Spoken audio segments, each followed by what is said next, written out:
제 생각보다 이 단상이 너무 깊어가지고요. 뒷자리에 앉으신 분들 혹시 이거 글자 안 보일까봐 제가 걱정되거든요. 지금 제목이라서 보이지만 나중에 후회합니다. 아니, 제가 진짜로 다른 학교 가서 강의해보니까 엄마들이 막 적더라고. 근데 뭐 잘 안 보인다 하고 막 이러더라고요. 그래서 혹시 싶어가지고 미리 말씀드리려고요. 잘 안 보이신다고 후회하지 말고, 필요하시면 앞으로, 지금 2줄이나 비었어요. 저하고 좀 눈도 마주치면서 이렇게 좀, 안 오시면 그냥,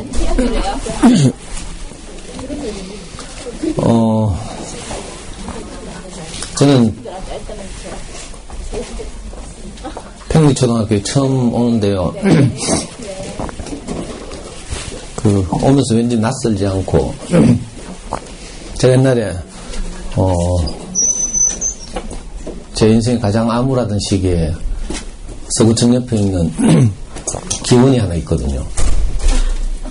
그 기원에 다니면서 늘 바둑 두고, 포카 치고, 우리 애가 2살 때, 그때 우리 와이프 출근한다고 애 저한테 맡기면요, 애 데리고 기원에 올라가서 노름하고 이랬어요. 그렇게 하면서 절망적 시절을 보낸 아주 친숙한 동네라 가지고, 서구청 골목에 하면 유명한 식당도 있는데 그 뭐야, 다슬기? 그 뭐라 카노 그거 다슬기탕인가 뭐 고디탕, 예, 고디탕. 서구청 뒷골목에 들어가면 고디탕 유명한 집 있죠. 거기도 자주 왔어요.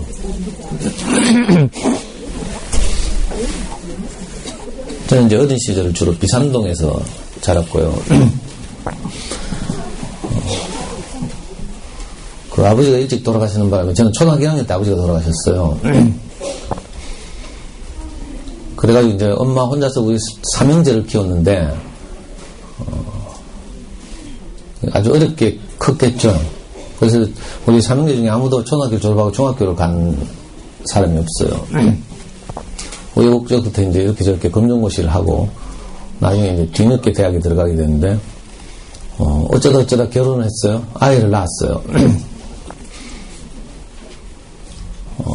그리고 이제 방황하다가 정신을 번쩍 차렸을 때가 우리 아이가 4살 때였어요. 4살 때. 그때 제가 정신을 차리고, 이 아이라도 행복하게 키워야 되겠다. 잘 키워야 되겠다. 이런 생각이 들더라고요. 근데 문제는 이 4살짜리 아이를 제가 이제 우리 와이프가 하는 거 보니까 좀 서글퍼가지고 라고 말하고, 사실은 내가 시간이 많아가지고 아이를 내가 한번 키워볼게 하면서 이제 그렇게 아이를 차고 앉았는데, 문제는 제가 부모님으로부터 양육받은 경험이 없는 거예요. 그러니까 이 4살짜리 아이를 데리고 어떻게 해야 공부를 잘하게 될지, 또 마음 깊숙한 곳에서는 행복하게 자랄지 잘 모르겠는 거예요. 그래서 너무 답답하고 황당해서 고민 끝에 이제 선택한 것이 시내 서점에 나갔어요. 그래서 대구에서 제일 큰 서점 나가가지고 육아 코너 가가지고 거기에 꽂혀있는 책들을 닥치는 대로 읽었죠. 지금은 알라딘 영풍, 교보 뭐 이런 게 내려와 있지만 그 당시엔 제일서적이 제일 컸거든요. 시내 중앙로에 가면 이제 제일서적이 있는데, 제일서적 육아 코너 가가지고 정말 거짓말 안 보태고요, 거의 모든 책을 다 읽었어요. 모르니까, 어떻게 해야 될지 모르겠으니까. 그리고 제가 인생이 꼬인 것이 그 당시에 아버지 일찍 돌아가시는 바람에 내가 학교를 못 다녀서 그렇다, 공부를 충분히 못해서 그렇다, 이런 이제 그 해석을 한 거죠. 그래가지고 우리 아이는 어찌하든지 공부를 잘 시켜야 되겠구나, 공부를 아빠의 부재에 대한 아쉬움이 없게 해야 되겠구나 싶어서 그렇게 이제 자녀에게 뛰어들었어요. 오늘 공교롭게도 이 평리초등학교 저학년 연수 첫 시간이죠. 대부분 이제 이렇게 악보 연수를 다니시다 보면 많은 이제 교육 전문가들을 만나게 되잖아요. 은퇴한 교장선생님들도 많이 오시고, 또는 각 영역에서 이제 전공자들이 많이 이렇게 와서 어머니에게 도움이 되는 말씀들을 많이 하실 텐데, 안타깝게도 저는 뭐 어머니에게 도움될 만한 그 어떤 것도 전공한 게 없어요. 슬픈 일이죠.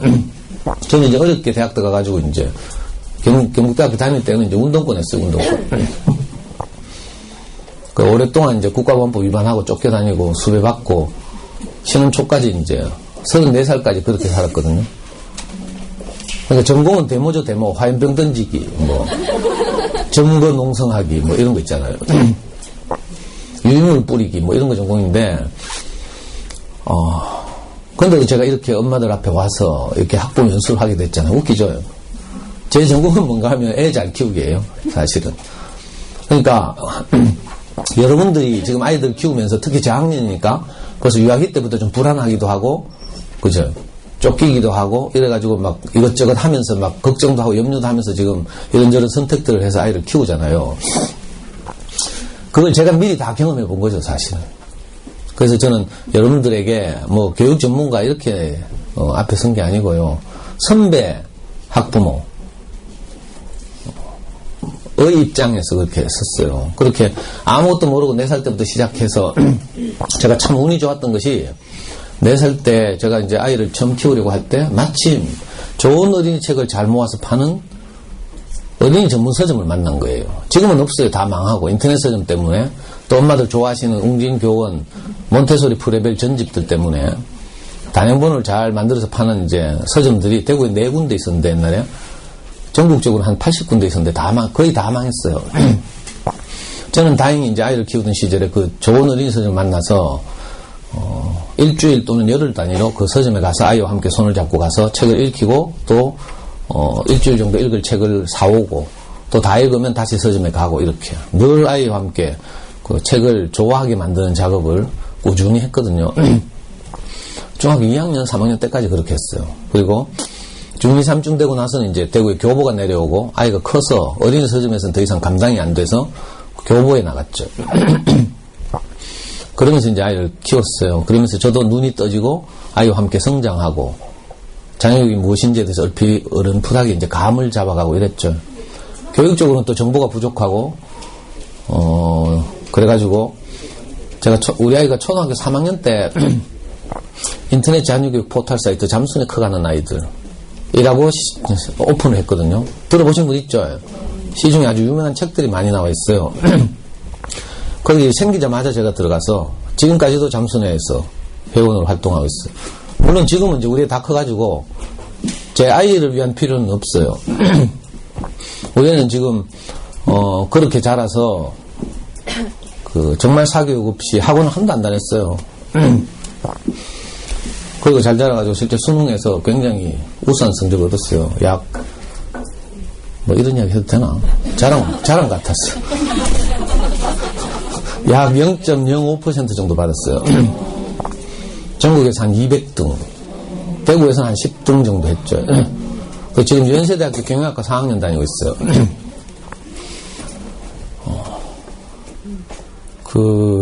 지금 26살 군대도 갔다 오고.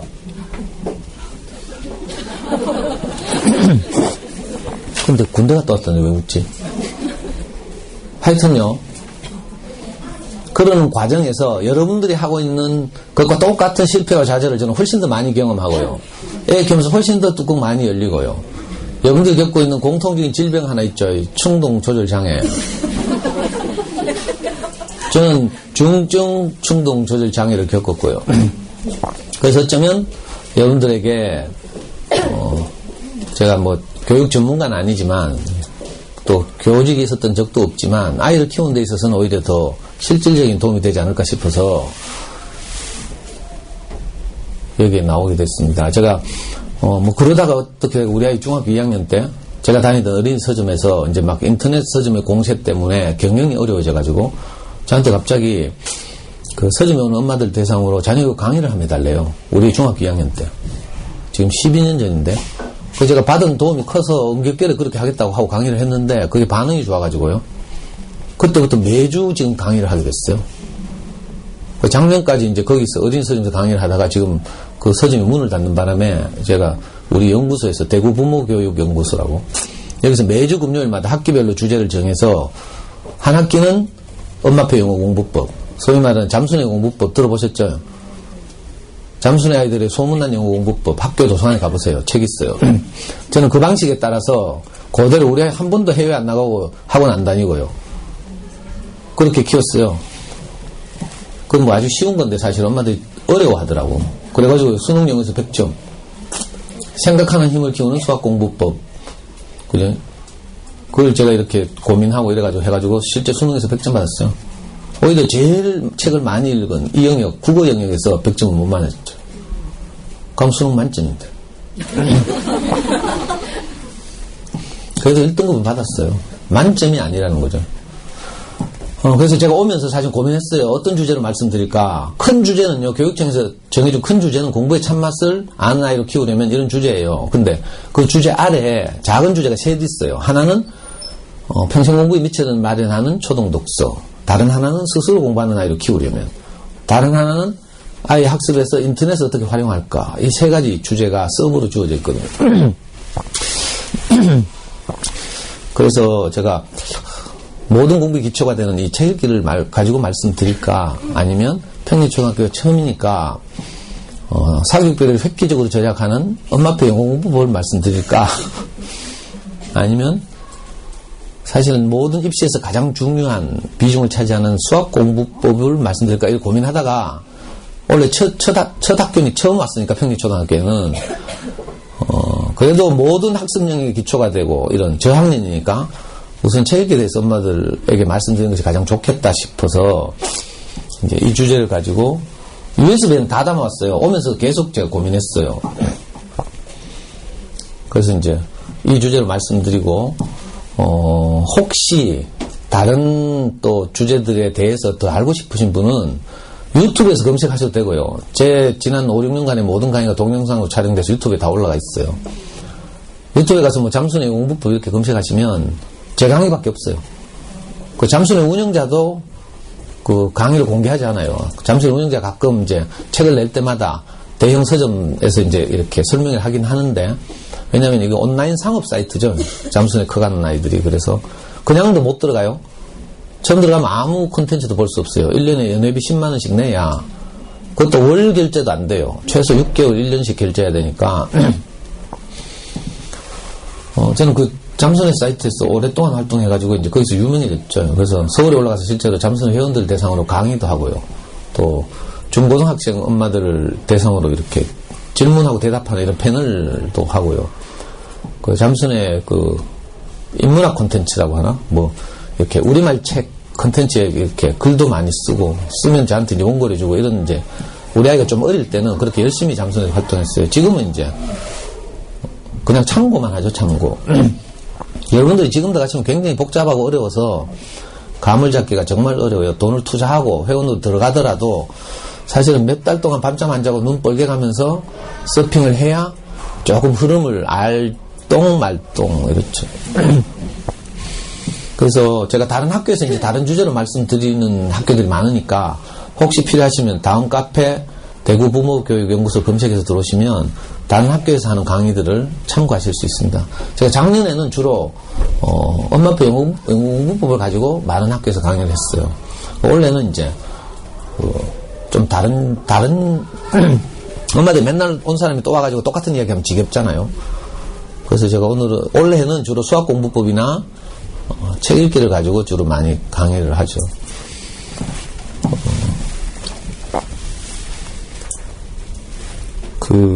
저는 하여튼 아이를 키우면서 굉장히 이렇게 외로웠어요. 왜냐하면 아빠다 보니까 희귀하잖아요.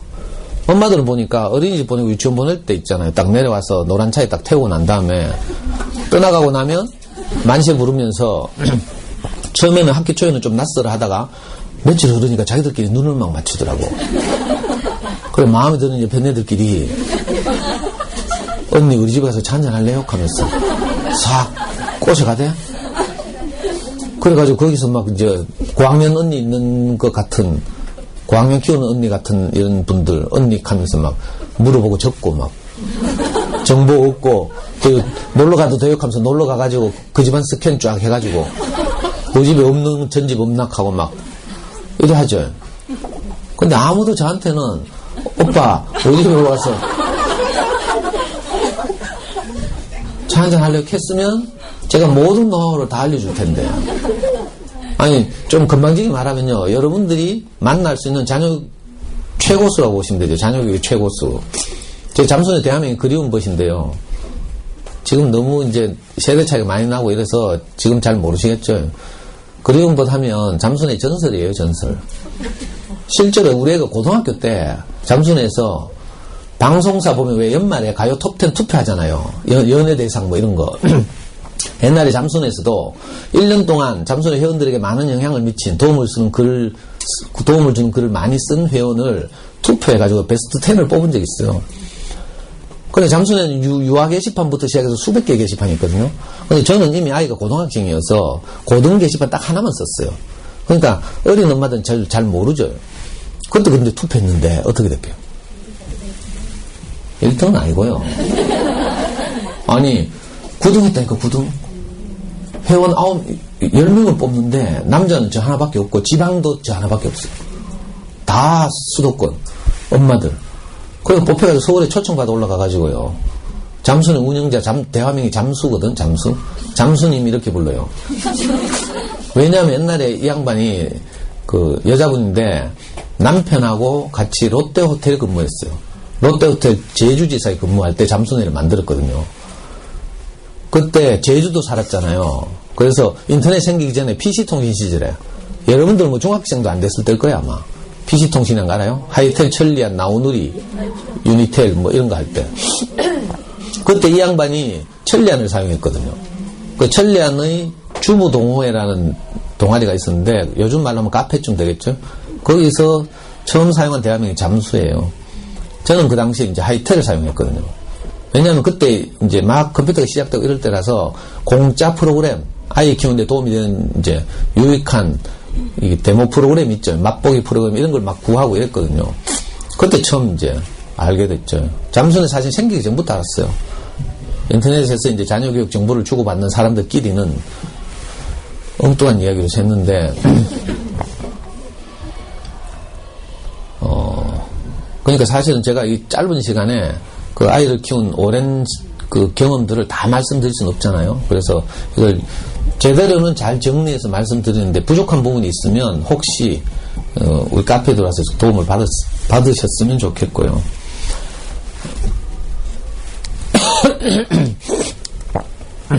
누군지 아시죠? 우사인 볼트입니다. 거의 뭐 한 10년 동안 세계 단거리 개를 제패하고 있는 유명한 스프린터죠. 잘 뛰게 생겼죠.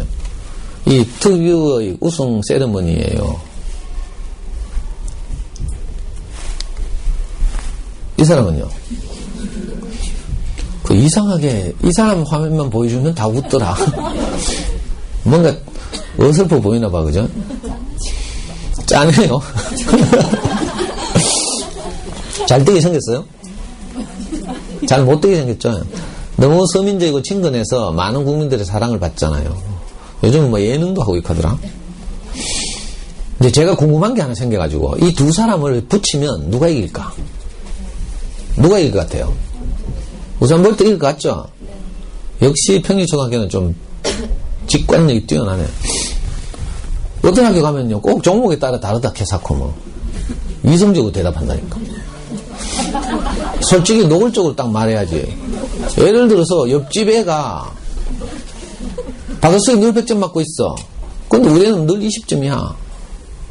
내 생각에 어떤 생각이 들어요? 자아가 훨씬 잘할 것 같죠? 나는 불안해지죠. 옆집 애가 9단 줄줄 외우고 있어. 1학년밖에 안 되는데. 근데 우리 애는 뭐 5 더하기 나누기도 못해 잘. 더하기 빼기 이런 것도 잘 못해. 그럼 어떤 생각이 들어요? 9단을 먼저 줄줄 외우고 있는 저 아이가 훨씬 잘할 것 같잖아요. 그러니까 직관적으로 보면 지금 먼저 달리고 있는 애가 더 잘할 것 같죠. 그렇잖아요. 이 사진 보시면 볼트의 배경에는 관중이 안 보여요. 너무 빨리 달리죠. 근데 이봉주 선수는 턱도 이미 젖혀졌고 뒤에 관중도 보이고 스피드는 쳐졌죠. 그러니까 누가 봐도 볼트가 이길 것 같은 거라. 우리가 봐도요. 누가 봐도 어릴 때부터 척척척척 하는 이런 아이들이 잘할 것 같잖아요. 직관적으로 그렇게 보여요. 근데 안타깝게도 제가 그래서 직접 시뮬레이션 해보려고요.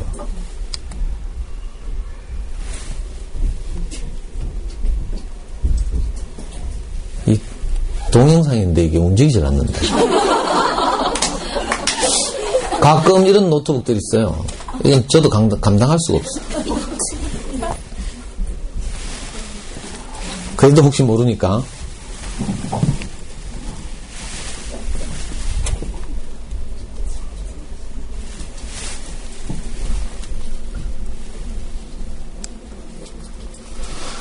아이고, 슬프네. 그냥 지나갑니다.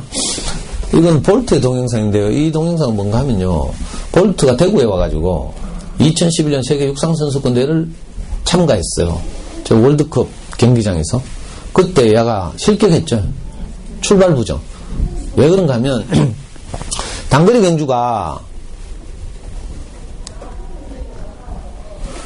경주가요.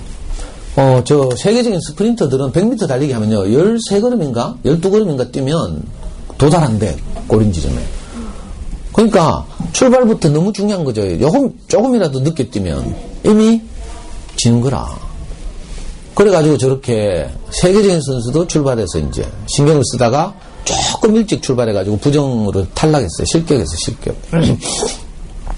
물론 저 선수는 워낙 뛰어나서 그 다음 해 런던 올림픽에서도 우승하고 지금도 뭐 건재하지만 자녀 교육에 있어서도 우리가 가장 젊은 엄마들이 특히 범하기 쉬운 잘못이 뭔가 하면요. 코스를 오인하는 오류.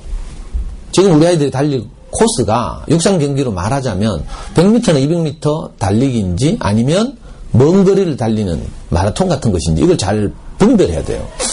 근데 대부분 직관력이 뛰어나다 보니까 어릴 때 벌써 막 뛰고 달리고 해야 남들보다 앞설 것 같고 잘 될 것 같고 이렇거든요. 문제는 이거예요. 코스 오인의 오류를 우리가 자녀교육에서 흔히 범하고 있다. 그래가지고 안타깝게도 특히 수학 같은 데서 대부분 초3쯤 되면 탈락자가 생겨요. 우리 국민의 5%가 초등학교 2학년 때 국어 다녀오다가 수학에서 탈락한대. 이거 제 말이 아니에요. 유명한 이제 웅진 싱크빅을 감수한 한양대학교 수학과 교수로 오랫동안 계셨던 김용훈 박사라고 있는데 이분이 강연에서 그러시더라고. 우리 국민의 5%가 초2 때 국어 다녀오다가 수학에서 탈락한다. 초2 때 꼭 다 안 외워도 돼요. 왜냐하면 늘 말씀드리지만 아이들은요 특히 저학년 때 보면 성장이 너무 차이가 나. 같은 학년이라도 1학년 딱 들어가 보면요 3월생하고 이름이 2월생하고 하나가 땅 차이죠. 요즘은 1월에서 12월 들어오나? 우리 애 때는요 3월생부터 이름이 2월생 들어갔는데 우리 애가 이름이 2월생이라 그러니까 늘 제일 작아가지고요 깃발 들고 제일 앞에 서 있고요 달리기 하면 늘 꼴찌하고 뭐 발력이 너무 차이가 나. 같은 학급 애들이 다 누나처럼 보여 내가 볼 때. 우리 애는 알라고. 그런데 우리 애가 그러면 영원히 알라냐? 그렇지 않거든요. 자라면서 차이가 좁혀지죠.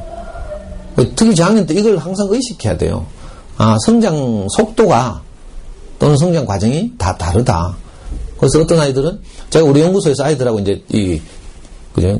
그림책을 가지고 인문학 책 읽기를 하거든요. 팀을 짜 수업을 하는데 1학년 팀이 하나 있어요. 여기 보면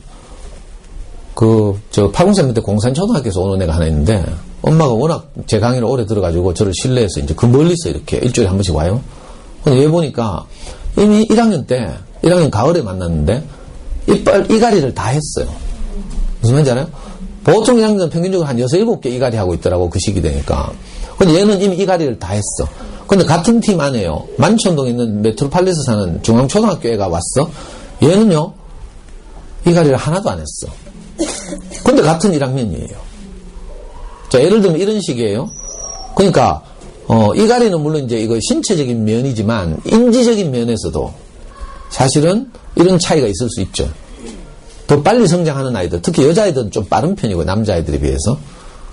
그리고 남자애들 중에도 몇 달 차이가 큰 차이를 보이기도 하고요. 그러니까 이걸 잘 고려해야 되는데 무리하게 달리기 경주처럼 달리기 경주 같으면 고려하면 안 돼요. 지금 출발부터 요이 땅 하면 바로 스타트 해야 되니까. 옆집에서 구구 다니면 우리는 꼽셈해야 돼. 알아요? 옆집에서 꼽셈하면 우리는 분수해야 되고 막 이런 식으로. 왜? 몇 발짝 안 뛰면 꼴이니까 끝나쁘 게임이. 그거 큰일이잖아요. 근데 우리가 다 이런 식으로 불안하니까 옆집에서 뛰면 나도 뛰고 뭐 이렇게. 이러다가 보면 애만 조지는 거지 이제. 애들은 사실은 어릴 때 보면 굉장한 가능성을 가지고 태어나죠. 어릴 땐 다 영재라고 해요. 워낙 습득하는 것이 스펀지처럼. 그래서 엄마들 다 한때 그렇게 생각했죠. 아니면 아직까지 그렇게 생각하고 있을까요? 우리는 영재다 하면서. 저도 그랬어요. 그래서 우리의 4살, 5살 때 민사고 입시 설명회 가가지고 제가 질문을 제일 많이 했잖아요. 제가 아이를 키우는 뭐 이런 걸 다 이야기하니까 엄마들 기절하니까 그것까지는 안 하기로 하고 어머니도 아시는 뭐 지금 뭐 아빠들 중에 자녀에게 제일 별난 아빠가 한 푸르미 아빠밖에 없죠. 푸르미 아빠가 저보다 1살 어려요. 푸르미는 우리 애하고 동갑이고 초등학교 3학년 때 푸르미 아빠가 책을 냈어요. 푸르미 이렇게 영재로 키웠다. 제가 그때 그 책을 읽고 얼마나 열받은 줄 알아요? 내가 이런 책을 써야 되는데. 농담 아니고 진짜예요. 그래, 하여튼, 사실은 자녀교육은 마라톤이에요. 그런데 우리가 불안해서 쫓기다 보니까 옆집 옆에 내하고 계속 경쟁하고 의식하죠? 어떤 엄마 상담하고 하는 게 자기는 동서 애보다 무조건 잘해야 된대. 왜냐하면 명절 때 가면 꼭 시어머니가 그 집 애만 챙기고 뭐 공부 잘하지 하고 막 사탕 한 개 더 주고 이렇게 하니까 열받아가지고 자기는 뭐 다 필요 없고 동서 애만 이기면 된다 그래. 엄마도 이제 학기 초 되면 학교 공개의 날도 하고 뭐 그죠? 또 1학년들 학부모 설명회 학교 설명회 따로 하죠. 그러고 나면 이제 팀 짜죠. 학모 모임 만들고 전화번호 따가지고 커피숍에 우아하게 앉아가지고 뭐 정보랍시고 주고받는다고. 그죠? 그거 안 가면 뭐 굉장히 큰 정보로부터 소외될 것 같고 좀 미안하면 찌랄하지 말고. 어? 그런데 가서 전부 불안해지는 거예요. 내가 안 하는 걸 옆에 내가 하고 있어. 또 혹시 직장이라도 다녀봐. 커피숍에 잘 못 가요. 모처럼 휴가 내가 이제 학교 공개날로 가긴 갔는데 다른 모임에 못 오거든. 그러면 뭐 큰 정보에 소외되는 줄 알고요. 막 벌벌 떨고 또 뭐 옆집에 갔는데 스캔 쫙 해보니까 우리 집에 없는 전집에 하나 꽂혀 있어. 아, 뭐 그게 무슨 그 책 읽으면 영재 만들어 주는 줄 알고 막 또 뛰가가 사고 막 이렇게 하죠. 그게 아니고요. 자녀교육은 아주 간단해요. 사실 알고 보면. 동서고금을 막론하고 우리나라 입시제도가 해방 이후로 수없이 바뀌었죠. 입시제도는 수없이 바뀌어서 엄마들 막 골치 아프다 하고 있어요. 핵심은 하나예요. 뭐예요? 공부 잘하는 놈 뽑는다. 좋은 대학은 공부 잘하는 놈 뽑는다. 그럼 공부 잘하는 놈 뭔가? 국영수 잘하는 놈이다. 국영수 잘하는 놈 중에서 특히 수학을 잘해야 된다. 아주 간단해요. 입시는 딱 정해져 있어요. 왜냐하면 소위 대학에서 수학할 수 있는 능력, 이게 수능이라고 하죠. 수학 능력. 대학 수학 능력 시험 줄여서 수능이라고 부르는데, 대학에서 수학할 수 있는 능력을 측정하는 가장 손쉬운 방법이 생각하는 힘을 측정하는 거예요. 그 생각하는 힘을 측정하는 가장 좋은 방법은 수학 문제 어려운 거 내는 거라. 그래서 옛날에는요, 본고사 쳤어요, 본고사. 우리 형은 본고사 쳤는데, 우리 형은 금정고시 거쳐서 경대 의대를 나왔는데, 서울대 공대와 경대 의대를 지원했어요. 옛날에 본고사 쳤어, 본고사. 학력고사에서는 좀 점수가 모자랐어요. 그런데 본고사에서 수학 뭐 3문제, 2문제 이렇게 나오거든요. 그 중에 반 문제만 풀어보면 합격이라. 수학 어려운 문제를 내면 그 아이의 두뇌 수준을 금방 측정할 수 있어요. 그 입시는 아주 간단해요. 그러니까 유아 저학년 때 뭐 해야 되는가 하면 다 때려치우고 인터넷 용어를 하면 닥치고 젊은 사람들 가져요. 닥치고 뭐 이렇게 하잖아요. 다 닥치고 저 3가지만 하면 돼요. 뭐예요? 일단 아이들이 책과 친구가 되기. 제가 이름 붙이기를 행복한 책 읽기를 하기. 그리고요, 또 하나 있죠. 수학 공부의 기초를 이제 잡아야 되는데, 저학년 때는 특히 초등 시절은 수학 공부를 하는데, 뭘 해야 되는가 하면요, 진도를 빼는 수학 공부를 하면 안 돼요. 아무 소용없어요. 나중에 수학 강의 말씀드릴 기회가 있을지 모르겠지만, 정말 제 수학 강의 듣고 싶으면요, 내년에 또 부르면 돼요. 교육청에서는 작년에 불렀던 사람 가급적 부르지 말해. 왜냐하면 작년에 와서 했던 말 또 하니까 엄마들이 짜증낸대. 근데 어떤 학교에서는요, 일부러 학부모들이 저를 불러요. 지적해서. 작년에 잠수내 공부법을 이야기했잖아요. 올해는 수학공부법을 이야기해 주세요 하고 불러요. 제가 그래서 저학년 지금 학부모 연수로 50군데 학교를 가거든요. 그러니까 생각하는 힘을 잘하는 방식으로 수학 공부를 해야 돼요. 뭐 연산을 계속 한다든지 또는 진도를 뺀다든지 이건 아무 소용없고요. 이걸 이제 말씀드리려고 하면 시간이 많이 걸리니까 지나가고 다른 학교에서 제가 한 강의들이 올라와 있으니까 한번 참고하시고요. 또 하나는 영어 공부를 하는 데 있어서 어떻게 해야 되는가 하면 학습하는 방식으로 하면 안 돼요. 그러면 애 개고생하고 옛날 여러분들 했던 것처럼 단어 빡빡이 하고 문법 공부하고 뭐 이렇게 해야 되죠. 이게 학습하는 방식이에요. 학습하는 방식 말고 이제는 시대가 달라져서 인터넷도 발달하고 이래서 얼마든지 외국에 나가지 않고도 국내에서 이른바 엄마표용으로 영어를 습득할 수 있어요. 학습과 습득은 엄청난 차이가 있거든요. 우리가 우리말을 아이들이 받아들인 것처럼 똑같은 방식으로 하는 길이 있어요. 그건 이제 잠순 아이들 소문난 영어 공부법 뭐 이런 책 사서 보시면 되죠. 그리고 책 사서 봐도 잘 모르겠으면 제 강의를 한번 참고해 보시기 바라고요. 그럼 사교육비 엄청 줄어들어요. 3천만 원, 4천만 원 줄일 수 있어요. 영유부터 보내가지고요. 유치원 때부터 영유 보내고, 그 다음에 초등 저학년에 랜딩 프로그램 보내고, 또 뭐 영어 학원 보내고 쭉 해봐요. 중학교 3학년 때까지 해봐요. 그 사교육비를 다 계산하니까 약 4, 5천만 원 든다 하더라고. 근데 잘하면요, 사교육비를 획기적으로 줄일 수 있어요. 안타깝게도 오늘 그 말씀을 못 드려서 죄송하고. 요 세 가지만 하면 된다고요. 나머지는 옵션이에요, 옵션. 해도 그만, 안 해도 그만. 엄마들 뭐 하는 거 쓸데없는 거 많죠. 여러분들이 최선을 다해 선택했는데 제가 쓸데없다고 말씀드려서 죄송한데, 저는 여러분들 오늘 보고 말 거니까 좀 못되게 말하려고요. 왜냐면 좀 자극을 주려고 하여튼. 제 마음은요, 어머니들이 가진 기존의 이런저런 정보와 지식들, 이런 거 있잖아요. 그런 것들 깨고 싶어서 나왔어요. 사실은 저학년 엄마들이 더 심하고, 더 불안하고, 더 쫓기고, 더 경쟁적이고, 그것도 동네마다 또 더 다르죠. 아파트 밀집지역 가면 더 다르고, 사립초등학교 가면 더 다르고요. 근데 오히려 이런 저학년 엄마들 사이에 형성된 어떤 흐름이 우리 아이들을 참 어렵게 만들어요. 그래서 아이들이 자존감이 점점 낮아지고요. 이상한 현상이 일어나기도 하고, 뭐, 이런 거 있죠. 이걸 일본의 어떤 학자는 엄마 때문에 생기는 병이라고 해서 참 안타깝게도 모원병이라고요. 모원병. 엄마에게 원인이 있는 병. 뭐, 눈을 깜빡인다든지 손톱을 물어 뜯는다든지 뭐, 이런저런 것들 있죠. 불안장애도 있고요.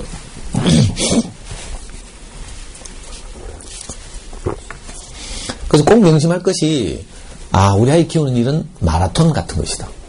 마라톤 같은 것이라면, 마라톤을 뛰기 전에 어떤 몸을 준비하는 것처럼, 기초 체력 훈련하는 것처럼, 우리 초등학교 아이들은 나중에 자기가 달릴 레이스를 위해서 무엇을 준비하는 시기죠. 초등학교 시절. 그래서 뭘 준비하는가 하면 이 세 가지를 잘 준비해야 돼요. 스포츠는요, 보통, 이제, 단거리 경주 같으면 스타트부터 스포트 해야 되지만, 마라톤 같으면요, 스포트가 언젠가 하면 42.19km 가운데 35km쯤부터 우승 후보들이 스포트를 하기 시작해요. 승부를 보는 거죠. 근데 우리는 스포트 할 필요도 사실 없어요. 왜? 우승을 목표로 하는 마라톤이 아니거든. 우리는 완주를 목표로 하는 마라톤이죠. 저기 나온 이봉주 선수는요, 불행하게도 올림픽에서 한 번도 우승 못했어요. 근데 그 전 국민적 사랑을 받고 있죠. 왜 그런가 하면, 케냐 출신의 세계적 마라토너들이 평균 마라톤 인생에서 완주 횟수가 7, 8회래요. 계속 연습하고 이래가지고 실제 중요한 대회에서는 7, 8회 완주하면 선수 생명이 끝나는 거라. 다음 신세대들이 밀리고 이런 거죠. 근데 이봉주 선수는 나이 40이 가까워질 때까지 무려 37번을 출전해가지고 35번을 완주를 했대요. 그래서 이봉주 선수가 유명한 거예요. 포기하지 않고 완주하는, 자기 페이스를 잘 조절하는. 우리가 아이를 키우는 것도 꼭 이봉주 선수의 마라톤 같아요. 아이들 페이스를 오버하지 않고 언젠가 아이들이 이제 동기가 부여되고 의지가 생기고 이러면 자기 힘을 발휘해야 할 때가 있거든요. 그때 자기가 하고 싶은 공부를 할 수 있도록 우리가 미리 돕는 거죠. 뭔가 준비하는 거죠. 만약에 나중에 예를 들어서 중3이 됐어. 동기가 부여됐어. 열심히 하고 싶어. 근데 책상에 엉덩이 붙이는 훈련이 안 돼 있어. 공부 습관이 안 잡혀 있어. 이러면요. 의지는 이때 동기는 부여됐는데 5분 만에 한 번씩 냉장고 가고 화장실 가고 이러거든요. 그러면 진짜 안타까워요. 그 전에 뭘 준비해 놓는 거지. 그래서 아이들이 포텐이 언제 터질지 모르니까 그날을 기다리면서, 그리고 안 터져도 할 수 없고. 근데 우리가 우리 아이들이 잠재적 가능성을 꽃피우기도 전에 엄마들이 막 잡아가지고 배려는 어떻게 돼요? 특히 엄마들 보니까 아니고 제가 해보니까 수학공부 시키다 보면 금방 뚜껑 열리죠. 10분 안에 뚜껑 열리고요. 정말 오답 많이 나오고 열받는 날은 문제집 줄줄 말아가지고 애 머리통 때리고 막 니 같은 건 공부할 자격이 없다 하면서 막 찍고 이래가 쓰레기통에 쳐박고 막 이러죠. 아는 뭐 얼굴 뻘거해가 막 벌벌 떨고 막 엄마는 막 열받아 어쩔 줄 모르고 막. 나중에 한 몇 시간 흐르면 이제 후회되죠. 그래 다시 쓰레기통 뒤져가지고 또 문제를 꺼내가 스카치 테이프로 째진 거 붙이고. 애 잠들 때 막 울면서 잠드니까 너무 안쓰럽고 미안하고. 그래가 또 침대에 뛰어가가지고 막 애 끌어안고 울면서 엄마가 아까 미쳤나봐. 우리 딸 사랑해. 정말 잘못했어. 하고. 내 얘기하면 엄마들이 다 뭐라고 한 줄 알아요? 꼭 제 이야기 하는 줄 알았어요. 여러분들 이야기 하는 게 아니고 제 이야기 하는 거예요. 제 이야기. 저도 그런 거 경험했으니까 알 거 아니에요. 제가 뭐 CCTV 설치한 것도 아니고. 그 가다 뚜껑 열려가지고 애들 혼내고 애들은 또 엄마가 와서 사과하니까 너무 아까 참았던 속상함이 터져나가 같이 울고 속으로 뭐라고 한 줄 알아요? 엄마 내일 또 이럴 거잖아.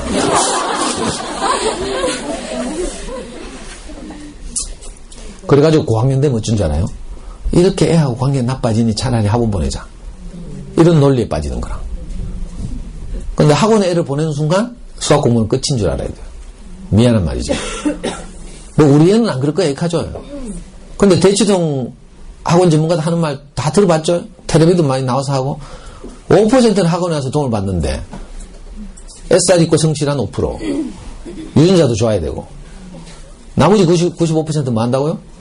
전기세 내는데 다 알고 있죠? 근데 학원 보낸다니까? 전기세 내려? 그 전기세 모아가 줘주면 제가 애들 진짜 잘 키워줄 수 있어요. 안타깝네 진짜. 아니 영어 학원비 보낼 거 영어 학원비 다 모아가 저한테 적금 들어봐요. 내가 다 네이티브처럼 만들어줄게. 큰 소리 쳐놓고 일단.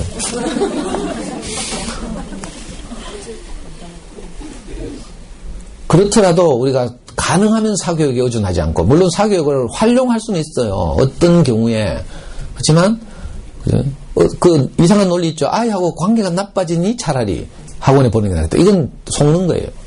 그렇게 하면서 우리가 내 안에 있는 어떤 틀을 발견하는 거죠. 아이하고 늘 부딪히고 충돌하잖아요. 그러면 애한테 잘못 하나도 없어요.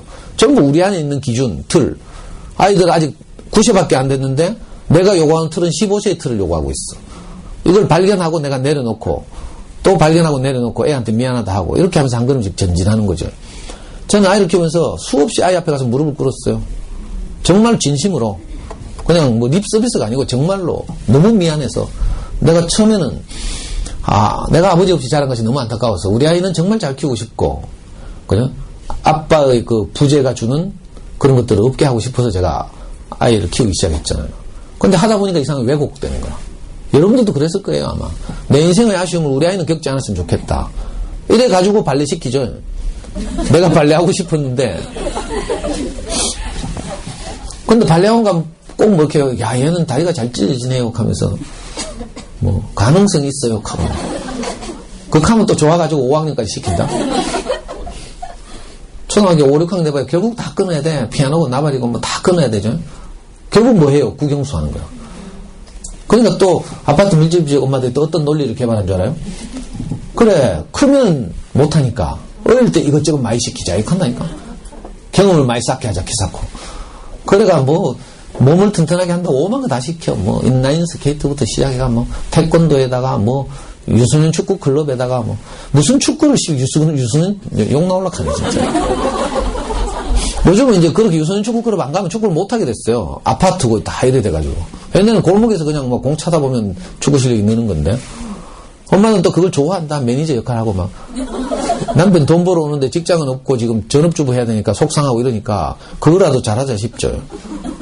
그래가지고 열심히 프로그램 짜가 막 다이어리에 막 시간표 짜가 적어가면서 막 픽업해가 옮기고 막 그걸 보람으로 여기고 있어. 그런 거 하지 말고요. 제가 정말 아이들 잘 키우고 싶으면요. 지금 하던 거 다 때려쳐야 돼. 좀 못듣게 말하잖아요. 그래도 안 때려치우니까 내가 안심하고 말하는 거예요. 정말 엄마들이 막 제 강의를 좀 오래 들은 분들 지금 몇 년씩 듣거든요. 어떤 엄마들은 매주 와서. 그리고 나서 이제 신뢰가 생기죠. 그러면 자기 다이어리를 갖고 와서 저보고 선생님 어느 거 끊을까요? 내가 딱 보면 뭔가 숨긴 게 있어. 더 있지? 하면. 학원 말고 이제 과외하는 거 몰래 더 하는 거 있어. 서브로. 영어 유치원 다니면서 원어민이 온다든지 뭐 이런 거. 그런 가지 또 다 발굴해가지고, 이제. 내가 딱 보고 다 쓸데없어. 그래 끝내라 하면요. 그다음부터 내한테 안 와요. 부담이 돼가지고. 차마 그렇게는 말 못하겠는데, 우리 아이들은요, 그것과 우리가 어떻게 하는지 상관없이 잘 자라고 있어요. 아주 신기하게도 늘 엄마들 용서해주고요. 늘 미치는 늘 뛰듯이 맨날 했죠? 근데 애들이 다 용서하잖아요. 돌아서면 헤헷하고 엄마하고 뛰어오고요. 난 정말 신이 고맙더라고. 애들한테 망각이라는 선물을 주셔가지고 우리가 한 행패를 하나도 기억하지 않고. 우리 애요 지금 물어보면 몰라. 아빠가 옛날에 어떻게 한 거 몰라. 저는 그렇게 수많은 실패와 좌절을 하고요. 애하고 다시 소통하고 사과하고 그러면서 아이를 키웠어요. 그래가지고 나중에 어떻게 됐는가 하면 정말로 아이가 돈이 필요하면 엄마한테 카톡해요. 근데 위로가 필요하면 저한테 카톡해요. 진짜예요. 지금 20에서 청년이 됐는데도 그래요. 그리고 저도 옛날에는 제 요구도 있고요. 기대도 있고 이랬죠. 이렇게 키우면서 제가 가진 모든 요구와 기대를 다 내려놓게 됐어요. 저는 어릴 때 늘 서울법대를 꿈꿨거든요. 제가 경대법대 나왔는데 내가 중고등학교 못 다녀서 경대법대밖에 못 갔다 이런 생각이 들었어요. 그래서 학교를 좀 제대로 다녀서 우리 아이는 늘 서울법대 갔으면 좋겠다 이런 생각을 했거든요. 옛날 어른들이 다 그렇잖아요. 그때는 그게 최고였으니까. 근데 요즘 애들 생각이 달라. 그리고 우리 애는요, 제 손은 항상 로스쿨 가서 이제 법률가가 되는 게 이제 제 바람이었죠. 그리고 실제로 작년에 로스쿨 입문시험을 쳤는데 엄청난 점수가 나왔어요. 여러분들 모르시겠지만 어릴 때부터 책을 꾸준히 읽었죠. 이게 평생을 간다니까. 그래서 작년에 로스쿨 갈 것도 아니면서 아빠가 하도 로스쿨 하니까 로스쿨 입문시험을 쳤어요. 로스쿨 입문시험 2과목을 쳐요. 언어 이해와 논리 추론. 요 2과목 자체요. 의대를 가려면 미트라는 걸 치죠. MET, 미트. 의학전문대학원 입문시험.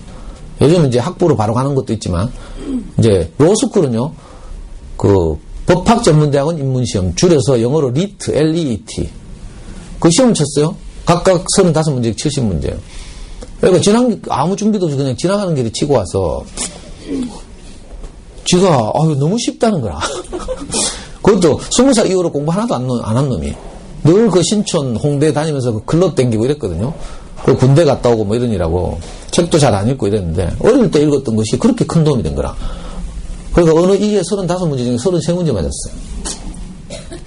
그리고 논리 추론은 35문제 중에 29문제를 맞았어요. 근데 이 29문제가 오히려 100분위가 더 높아. 문제가 어려워가지고. 그래가지고, 작년에 로스쿨 가려고 하던 아이들 7,500명 중에 우리 아이가 120등 했어요. 문과에서 아주 우수한 애들이 로스쿨 가려고 할 거 아니에요. 그 중에서 120등. 서울대 로스쿨 정원이 160명이에요. 연대 고대 로스쿨이 120명씩. 근데 안 간다네. 기가 막히죠. 경대 로스쿨을 가려면요, 보통 이 로스쿨 입문시험에서 약 105점에서 110점 받으면 경대 로스쿨을 가요. 근데 우리는 137점을 받았어요. 그러니까 좋은 로스쿨을 얼마든지 갈 수 있다는 거죠. 근데 인마가 안 간다는 거라. 그래서 제가 뭐라 하겠어요. 그래, 아빠는 항상 너를 지지하겠다. 왜냐하면 내 요구를 했다가는 애하고 충돌하고 싸워요. 그래서 항상 부딪히면 내게 있는 틀이 발견되고, 틀이 발견될 때마다 내려놓고, 안 부딪히면 내게 어떤 관념이 있는지 모르거든요. 그리고 우리 애는 영국계 투자회사를 가겠대요. 그러니까 젊은 애들 생각, 우리 생각하고 다르죠. 우리는 옛날에 고리타분해가 사자 돌림, 권력 이런 건 내 애들은 안 그래요. 굉장히 창의적이고. 영국계 투자회사의, 컨설팅 회사의 일본 법인을 가겠다는 거라.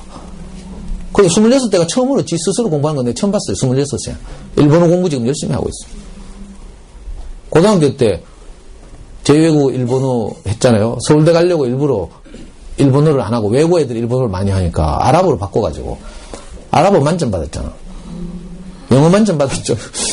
웬만한 건 다 만점 받아요. 그 다시 이제 일본어 공부를 하는 거야.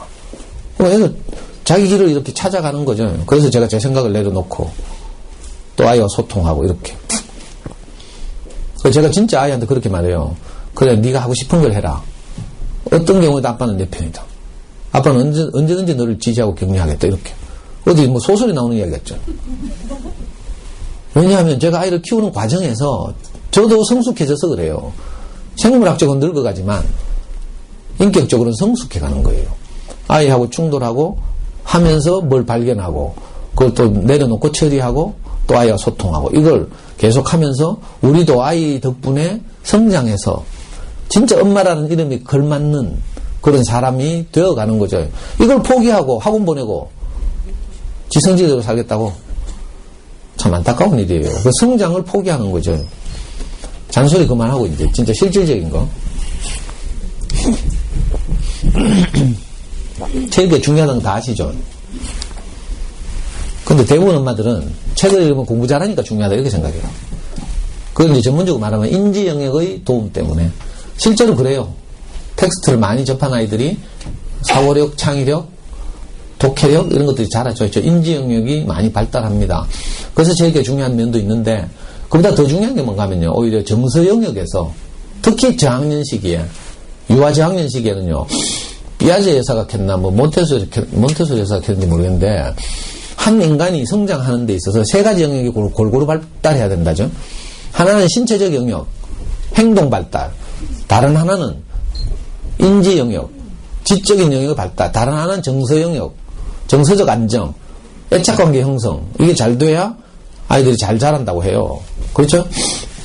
그런데 우리가 자녀교육을 시작하다 보면 유아나 저학년 시기에 주로 인지 영역에만 초점을 맞추게 돼 있어요. 정서 영역은 뒤로. 그래가지고 애가 뭐 하나 저지를 해가 깨잖아? 그러면 우리는 애 다쳤는지 애가 얼마나 놀란지 주목하지 않고 또 깼나 뭐 이런 식으로 이게 이제 결과에만 주목하고 이런 거죠. 그러다 보니까 아이들의 어떤 실수를 하고 얼마나 놀랬는지 어디 다친 데는 없는지 주목하는 게 우리가 쉽지 않아요. 네. 정서 영역에 이렇게 우리가 별로 관심을 가지지 않는 거죠. 근데 사실은 좋은 어린이책 읽기를 하면 정서적으로 애들이 굉장히 위로를 받아요.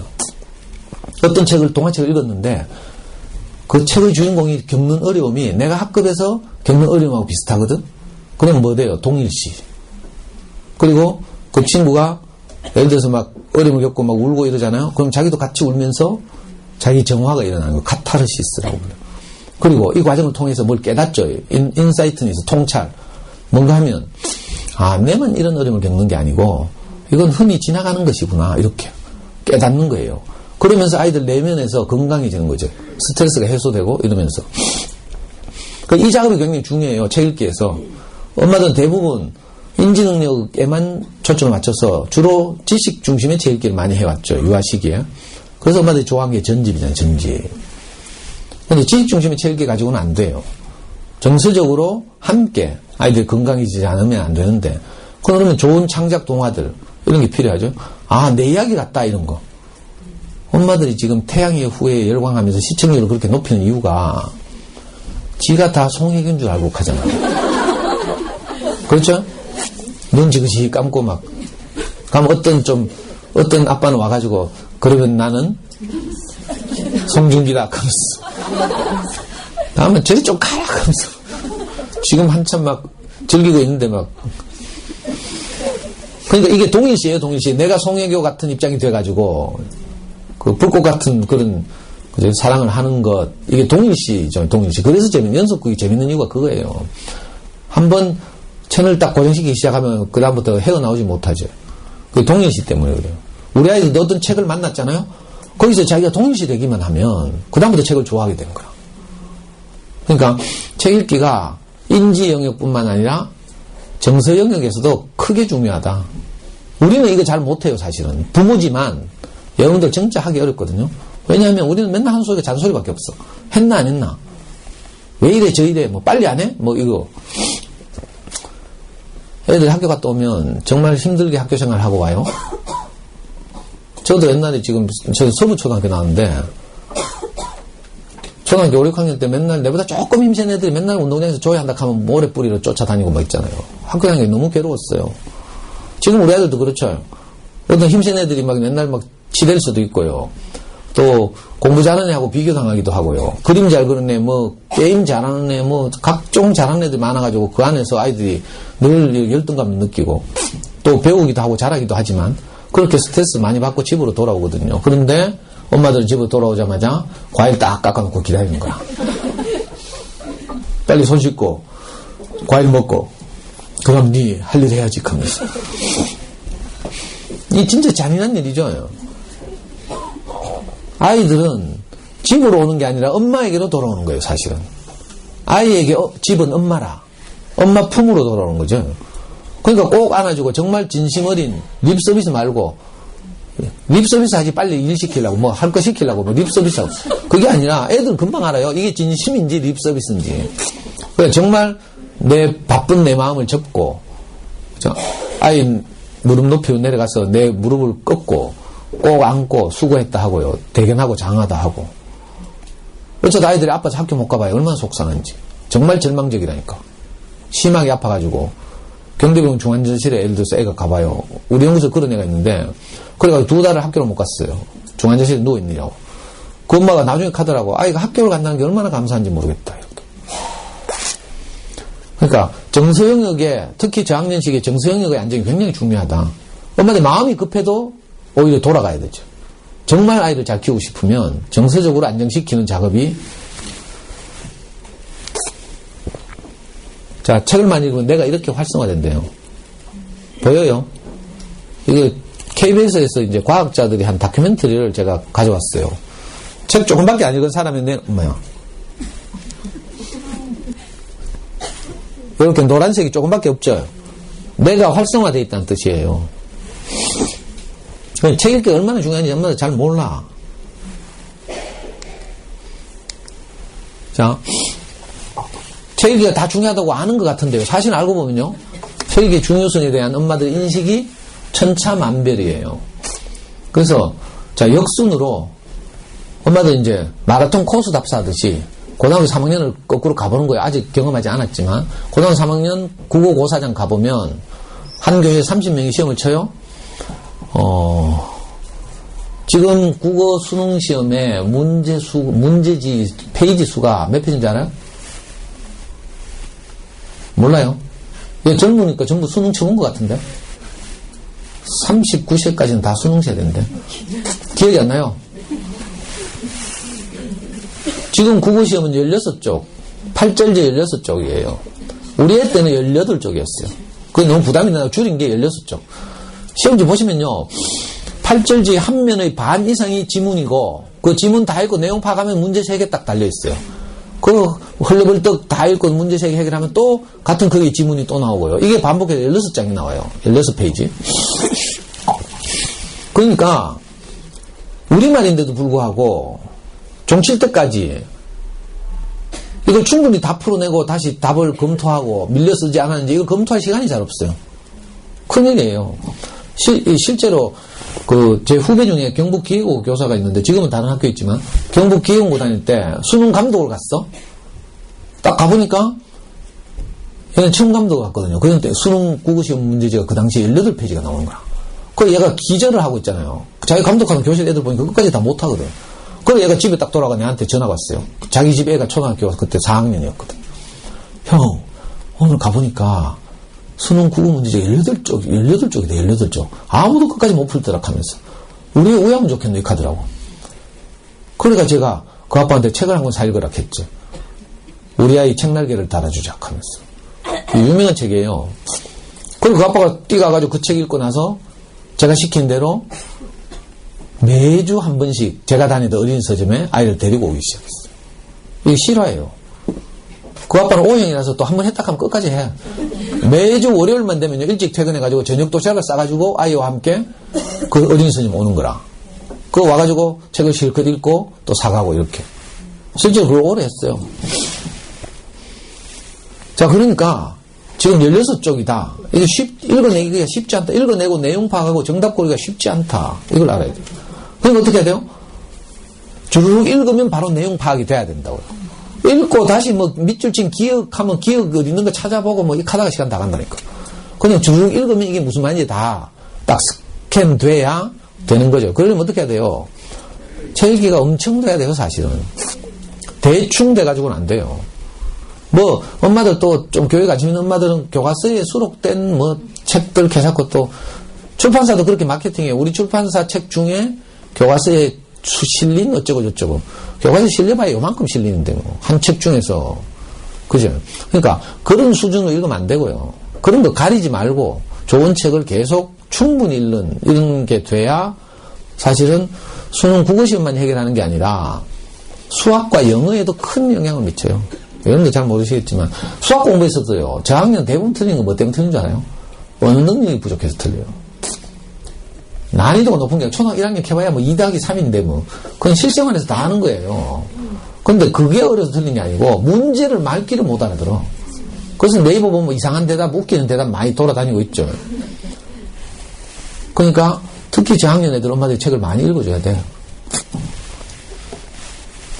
많이 읽어줘야 책 읽어주기가 그 아이의 책 읽기를 좌우해요. 그리고 선생님이 하시는 설명이나 수업을 엄마 말을 많이 들은 아이들이 잘 이해하죠. 어른들의 말을 많이 들은 아이들이. 엄마들이 책을, 그렇다고 해서 엄마들 잔소리를 많이 들으란 말이 아니고 엄마들이 읽어주는 책 읽기 이런 걸 많이 들으면 선생님의 수업을 훨씬 더 많이 받아들이죠. 자, 고등학교 1학년 때는요, 책 읽을 시간이 없죠? 고등학교 1학년 자기 공부 시간 가면요, 고등학교 때 가면 다 수학 공부해야 돼요. 자기 공부 시간의 60% 이상을 수학 공부해야 돼요. 수학 공부 양이 제일 많고, 난이도가 제일 높고 이렇기 때문에.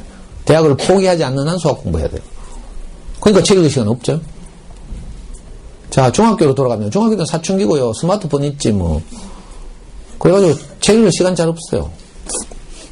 근데 초등학교 고학년으로 가면, 엄마들이 어디 보내요? 논술학원 보내요, 논술학원. 아니면 뭐, 어디 뭐, 동네에서 하는 뭐, 공부방, 이런 데 논술 공부방 이런 거 있죠? 온갖 브랜드들이 다 난무해. 주니어 플라톤부터 시작해서 그거라도 보내면 전문가들이 선정한 좋은 책을 우리 아이가 읽지 않을까. 한 달에 4권 정도 하면서. 그 정도 읽어가지고 안 되고요, 사실은. 공부를 진짜 잘하고 싶으면. 그러니까, 다시 이 아이들을 거꾸로 돌려 초등 저학년 때 뭐 하고 있어요? 뭐 하고 있노? 다 하고 있죠? 제가 지금 솔직히 말하는데요. 언어 관련 학습지는 다 끊는 게 좋아. 왜 그런 줄 알아요? 그런 거 하면 문제 푸는 스킬이 조금 증가해. 근데 사실은 독해 능력은 증가하잖아요. 수학 공부도 마찬가지인데, 문제를 푸는 건요, 실력을 증가시키는 게 아니라 실력을 확인하는 거예요. 그래서 지금 틀린 문제 있잖아요. 개념 안 고치고 나면 한 달 후에 치면 또 틀려요. 문제풀이는 실력을 증가시키는 것이 아니라 실력을 확인하는 것이다. 이걸 꼭 기억해야 돼요. 그러니까 언어 관련해서는 학습지 안 하는 게 좋아요. 왜냐하면 학습지 할 시간에 책을 읽어야지. 우리에게 주어진 시간은 딱 정해져 있어요. 아이들이 사용할 시간. 그 사용할 시간을 학습지 사용하면 그 다른 거 할 시간 없잖아요. 그렇죠? 경제학에서 기회비용이라고 불러요. 내가 돈이 10,000원 있어. 점심 사 먹었어. 그러면 티 살 돈 없는 거라. 티 사기를 포기하고 점심을 사 먹은 거죠. 이게 기회비용이라고 불러요. 내가 지금 어릴 때 아예 그릇을 키워주는 작업을 할 것인가, 아니면 문제 푸는 스킬을 가르칠 것인가, 이 문제죠. 주어진 시간을 어떻게 사용할까, 이거예요. 그리고 남편이 수고해서 벌어오는 돈을 내가 어디에 쓸까, 이 문제잖아요. 그런데 문제 푸는 스킬은 배워야 되지 않습니까? 이런 생각할 수 있죠. 나중에 고등학교 들어가면요, 3년 내에 문제 풀고 있어요. 문제 푸는 스킬은 그때 하면 돼, 그때. 저절로 배우게 돼 있어. 못된 고등학교 가봐요. 모의고사 치죠. 1년에 8번 모의고사 쳐요. 교육청 모의고사 4번, 사설 모의고사 4번, 중간기말 4번, 12번을 쳐요. 12번 치고 나면요, 고등학교 가면, 독한 고등학교도 가면, 틀린 문제를 다 오답노트 하게 해요. 문제를 그대로 뺏기게 하거든? 그러면 애들 많이 틀린 애들은요, 하루 종일 그거 뺏기다가 볼리다 봐. 우리 같이 안 틀리면요, 오답노트 안 해도 돼. 지 공부 시간이 늘어. 그러니까 그때 맨날 문제 푸는 스킬을 배워요. 그러니까 지금 할 필요 없어. 지금 뭐 해야 돼요? 독해력, 사고력, 창의력. 이건 눈에 안 보이거든요. 초등 저학년 때 이거 키워야 돼. 이런 능력들은 눈으로 측정이 안 돼요. 그래서 엄마들이 잘 못하는 거라. 학습지가 동그라미 치고 꽃표하고 이건 눈에 보이죠. 그러니까 이건 좋아해. 성과가 보이니까. 근데 진짜 실력은요, 숨은 실력이라고 해요. 일본의 유명한 학자가 말했는데, 숨은 실력과 보이는 실력이 있대. 학교 시험으로 드러나는 실력이 보이는 실력이죠. 숨은 실력과 보이는 실력. 최선은요, 보이는 실력도 잘 나오면서 숨은 실력도 자라나고 있는 경우가 최선이죠. 최악은 뭐예요? 숨은 실력도 없는 것이 학교 시험도 개판인 게 이게 최악이에요. 근데 두 번째 나쁜 게 뭔가 하면요. 학교 시험은 좀 나오는데 숨은 실력이 길러지지 않는 거 이거예요. 학교 시험은 안 나오는데 숨은 실력이 길러지는 거 이게 낫다니까. 장기적으로 봤을 때. 그래서 그죠? 차악, 최선 다음에 뭐예요? 차선 이렇게 네 가지 등급으로 나눌 수 있어요. 숨은 실력이 길러지면서 학교 성적도 잘 나오는 게 최선. 그다음에 차선은 뭔가 하면 비록 지금 학교 성적은 잘 안 나오지만 숨은 실력이 길러지고 있는 것. 이게 차선이에요. 그러니까 눈에 보이지 않는 어떤 능력들이 자라야 하는 거죠. 그런데 저는 학습지들은 그런 능력을 키울 수 없어요. 어떻게 키우는가? 아이들이 좋아하고 재밌는 책을 늘 읽어주는 거예요. 그걸 하면 놀라운, 내가 이거 일일이 우리의 자랑을 자꾸 해야 돼서 못하겠네요. 강의를 못해, 강의를. 예를 들어야 하니까. 실제로 우리의 6학년 때요, 교육감님이 바뀌면서 처음으로 대구광역시 창의력 경진대회를 했어요. 그래서 학교 대표대 한 명씩 나왔거든요. 지금 그때 당시에 초등학교 수가 190개인가 이랬어요. 지금은 220 몇 개더라고. 190개 초등학교에서 한 명씩 나와가지고 대구 교대 가가지고 대구 교대 그 교수님들이 출제한 8문제를 풀어요. 언어 2문제, 수학 2문제, 과학 2문제, 역사 2문제, 사회 2문제인가 이랬어요. 8문제를 풀어. 문제가 다 뭔가 하면요. 네가 생각나는 대로 써라 이거예요. 모든 문제가 다. 답 하나만 쓰는 게 아니라 네가 생각나는 대로 써라. 예를 들면 이런 지문이 주어졌어요. 성경에 보면 친자 확인 소송 이야기 나와. 솔로몬한테 어떤 엄마 둘이 애기 데리고 찾아와가지고 서로 지 얘기라고 우겨. 그래서 솔로몬이 도저히 안 되니까 잘라서 나눠 가지라 했죠. 그때 친엄마는 그냥 저 여자 주라 하고 가짜 엄마는 자르자 하고 이랬잖아. 그래서 솔로몬이 진짜 엄마를 가려줬다는 이 이야기를 지문으로 딱 주고 네가 만약 솔로몬이라면 어떻게 친자를 가려줄 것인지 생각나는 대로 써라. 그럼 많이 쓸수록 높은 점수를 받는 거지. 이게 생각하는 힘이 있어야 되고 창의력도 있어야 되고. 그때 이런 시험을 8개를 쳤는데 우리가 갔다 오더니 자꾸 발표날을 기다리더라고. 우리는 아무 사격도 안 받았어요. 그 대회는 대구에서 가장 우수한 애들 가장 많이 모이는 곳이 어디예요? 경북대학교 영재교육원. 거기서 다 나왔어요, 출전. 근데 우리는 뭐 영재교육도 안 받았어.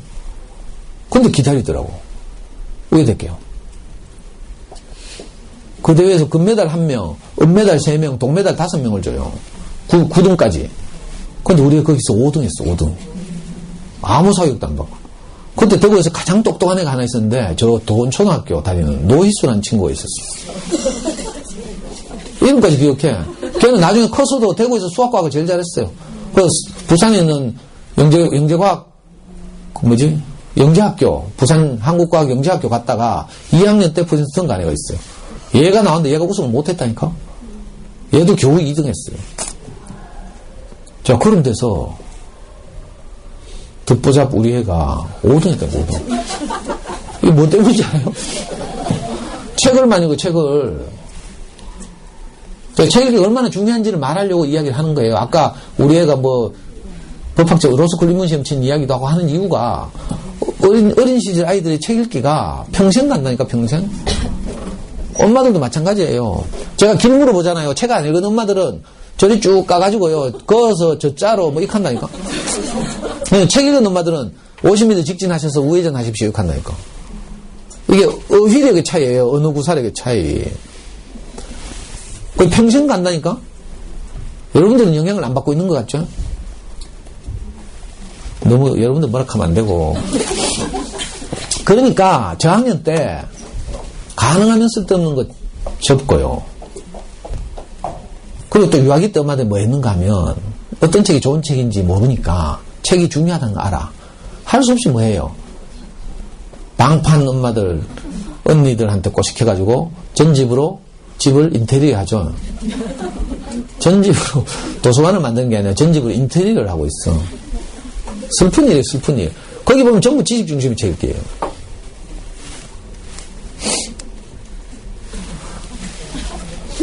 어떤 집 거실을 제가 도찰했어, 도찰. 자, 책 읽고 싶어지겠어요?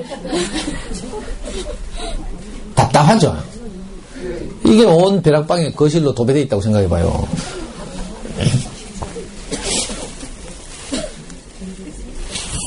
어떤 전집 회사들이 하는 마케팅이에요. 몇 살부터 몇 살까지는 뭐, 몇 살부터 몇 살까지는 뭐, 이런 거. 여기에 속으면 안 된다고요.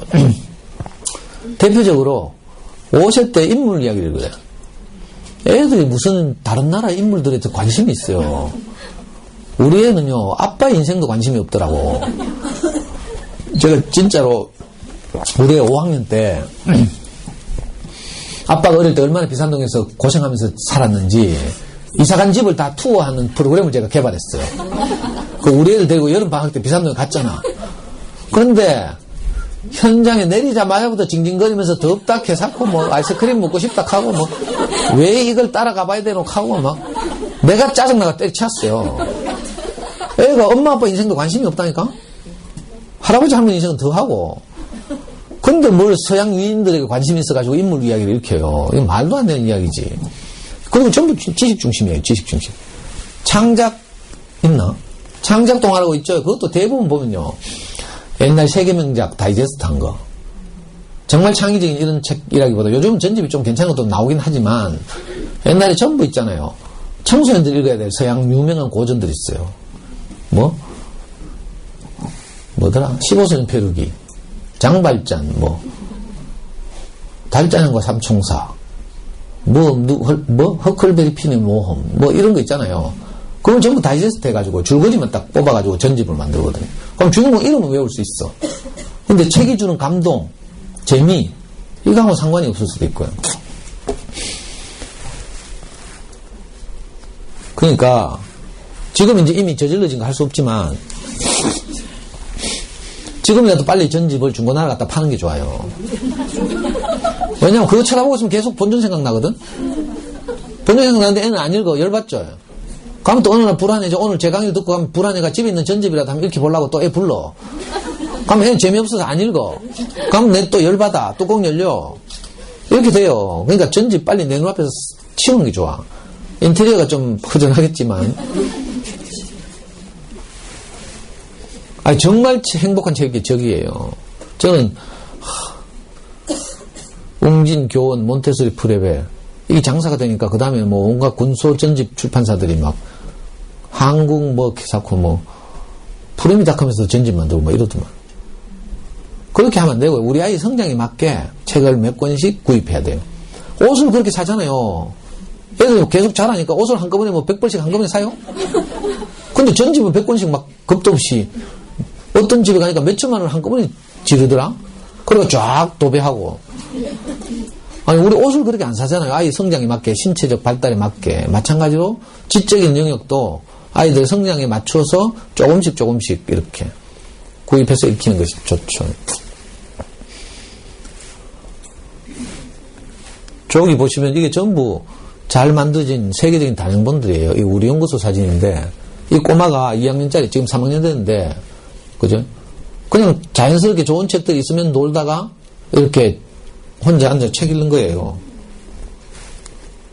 이건 2학년짜리 아이예요. 원래 2학년. 작년 2학년 때 찍은 건가? 저 책장에 걸터 앉아가지고 저렇게 좋은 책이 있으면 그죠? 자연스럽게 책을 접하게 되는 거죠. 그러니까 어머니 이제 책 읽기가 중요하다는 건 다 아실 테고, 문제는 아이들에게 여유가 있어야 돼요, 여유. 그래서 내가 다 끊으라 하는 거라. 왜냐하면 이거 하다가 저거 하다 그 중간에 1시간 책 읽으라, 이건 안 돼요. 이건 책 읽기가 아니에요. 여러분들 책 읽어보면 알겠지만 책에는요, 몰입하는 데 시간이 필요해요. 우리 세계 명작 같은 거 한번 읽어보죠. 그러면 처음에는 막 번역도 이상하고 막 이래가지고 그 몰입해 들어가는데 정말 시간이 많이 걸려요. 게임하고 달라요. 게임은 바로 시작하자마자부터 재미가 있어. 근데 책은 맛을 느끼려고 하면 한 수십 페이지 지나가야 돼요. 그러니까 그걸 견딜 수 있어야 되고 넉넉한 여유가 있어야 되고요. 또 아이들이 좋은 책이 있어야 되고 이렇죠. 여유가 없으면 안 돼요. 중간중간에 쉬는 짬에 책을 읽는다. 이건 독서를 또 하나의 과목으로 만드는 안타까운 일이죠. 그게 아니고 그냥 저녁 물리고 나서 좋은 어린이책이 아이 주변에 있고 교구 가지고 거실에서 놀다가 심심하면 책 읽고 이렇게 자연스럽게 책 읽기가 집안에서 정착되죠. 문화가 되죠. 문화. 그리고 그죠? 가능하면 학교 도서관 같은 걸 자주 이용하고. 요즘 학교 도서관이 질이 좋아져서 좋은 책들이 많이 들고 있어요. 아직 뭐 전집 나부랭이들이 많지만, 제가 교육부 장관 같으면 모든 전국의 학교 도서관에 있는 전집을 다 폐기하라고 하고 싶은데, 제가 권력이 없어서 그래는 못하고요. 자, 그것보다 구체적으로 어떤 책을 아이들이 읽으면 좋을까? 잘 모르겠죠. 그래서 엄마들이 이제 책을 잘 못 고르기 때문에 주로 전집을 사는 경향도 있거든요. 그래서 우선 어떤 책을 사는가 하면요. 스테디셀러를 사면 돼요. 꾸준히 사랑받고 있는 책. 자, 저학년이니까 그림책을 아직 읽어야 돼요, 그림책. 그림책 무시하면 안 돼요. 훨씬 아이들에게 창의적이고 이렇기 때문에. 이건 우리나라에서 만든 유명한 책 2권을 딱 내가 예로 들어드린 거예요. 강아지똥. 출판사는 길버드 어린이. 자, 이러면 강아지똥은요, 우리나라 그림책 가운데 100만 부 이상 팔린 책이에요. 다 아시죠? 자, 그러니까 강아지똥을 저렇게 해서 많은 사람들이 사랑한다. 이러면 강아지똥을 만든 출판사를 자연스럽게 주목하시면 돼요. 길버드 어린이는 좋은 그림책을 많이 만드는구나.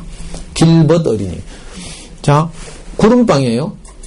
강아지똥은 이제 좀 오래된 책이지만 구름빵은 얼마 안 됐죠. 몇 년 안 됐어요.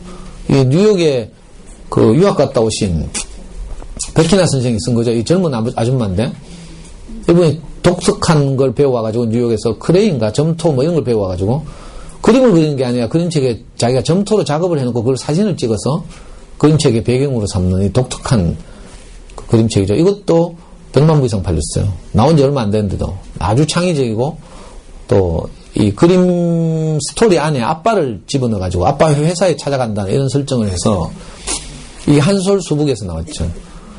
그러면 베키나 하면 그림책을 잘 만드는구나 이렇게 생각하면 되죠. 베키나가 만든 또 다른 재밌는 그림책 가운데 장수탕 선녀님이라는 그림책이 있어요. 요즘 동네 목욕탕 옛날에 갔던 추억을 떠올리게 하는. 그리고 며칠 전에 또 발간된 이상한 엄마라는 그림책이 최신간으로 나왔어요. 그러니까 자, 좋은 그림책을 만나면 출판사를 따라가거나 길버드 어린이 아니면 작가를 따라가거나 베키나 이렇게 하면서 엄마들의 안목이 조금씩 넓어지면 돼요. 이건 서양책 2권을 가지고 왔어요. 언제까지나 너를 사랑해. 로버트 먼치라는 사람의 작품이죠. 이 책을 읽으면 우리가 부모님으로부터 어떤 사랑을 받았는지 또 우리가 어떻게 아이들에게 사랑을 하게 되는지 이걸 아주 감동적으로 그린 그런 그림책이에요. 저는 옛날에 이 그림책 한 권 가지고 엄마들하고 학부모 학교 강의 가서 그림책 한 권 읽어주고 제가 느끼는 감동들을 전달하고 이래가지고 한 강의를 끝낸 적도 있어요. 정말 감동적인 세계적인 그림책이죠. 너는 특별하단다. 이건 아이들에게 자존감을 높여주는 가장 좋은 그림책. 미국의 맥스 루카이도라는 목사가 쓴 책인데 수천만 부가 팔린 책이에요. 너는 특별하단다. 보통 우리가 특별하다 하면 우수하다 이렇게 들리지만 그렇지 않고요. 남과 다르다 이런 뜻이에요. 특별하다는 말은. 그러니까 너는 너기 때문에 소중하다 이 말이죠. 우리가 아이들에게 늘 들려줘야 할 그런 말이에요. 너는 특별하단다.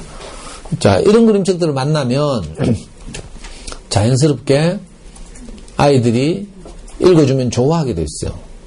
그리고 나중에는 자기들이 또 좋아하게 돼 있고요. 이게 스테디셀러죠, 스테디셀러.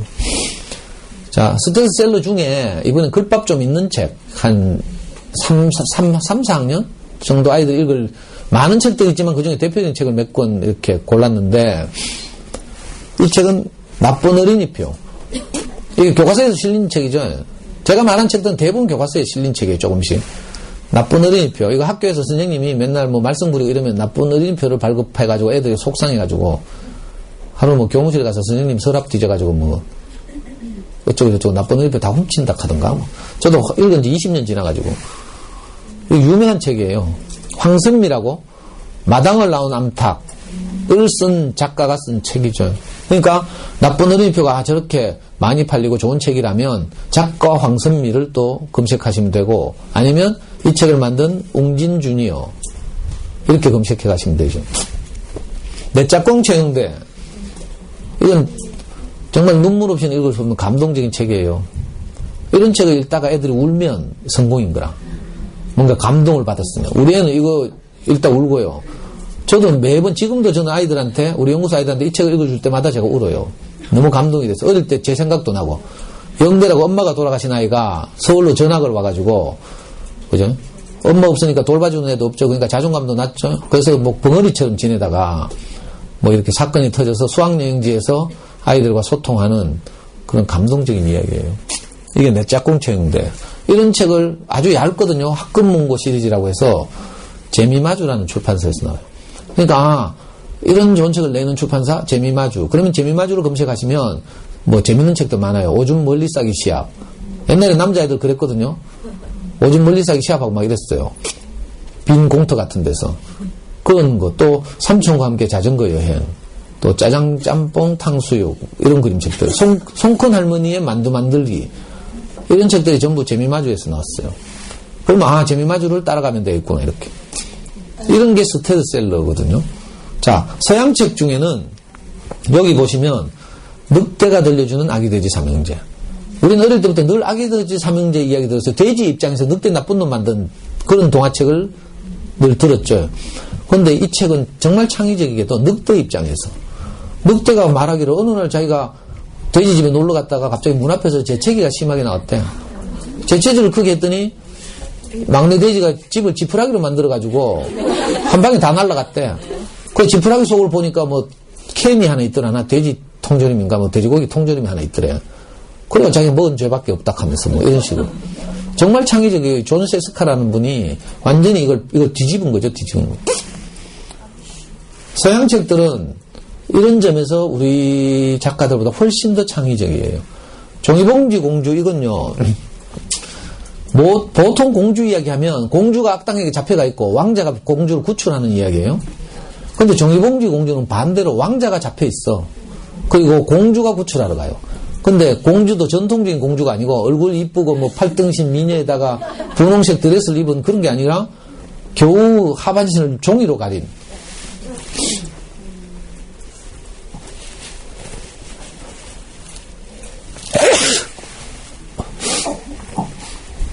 그래서 고생 끝에 왕자를 구하잖아요.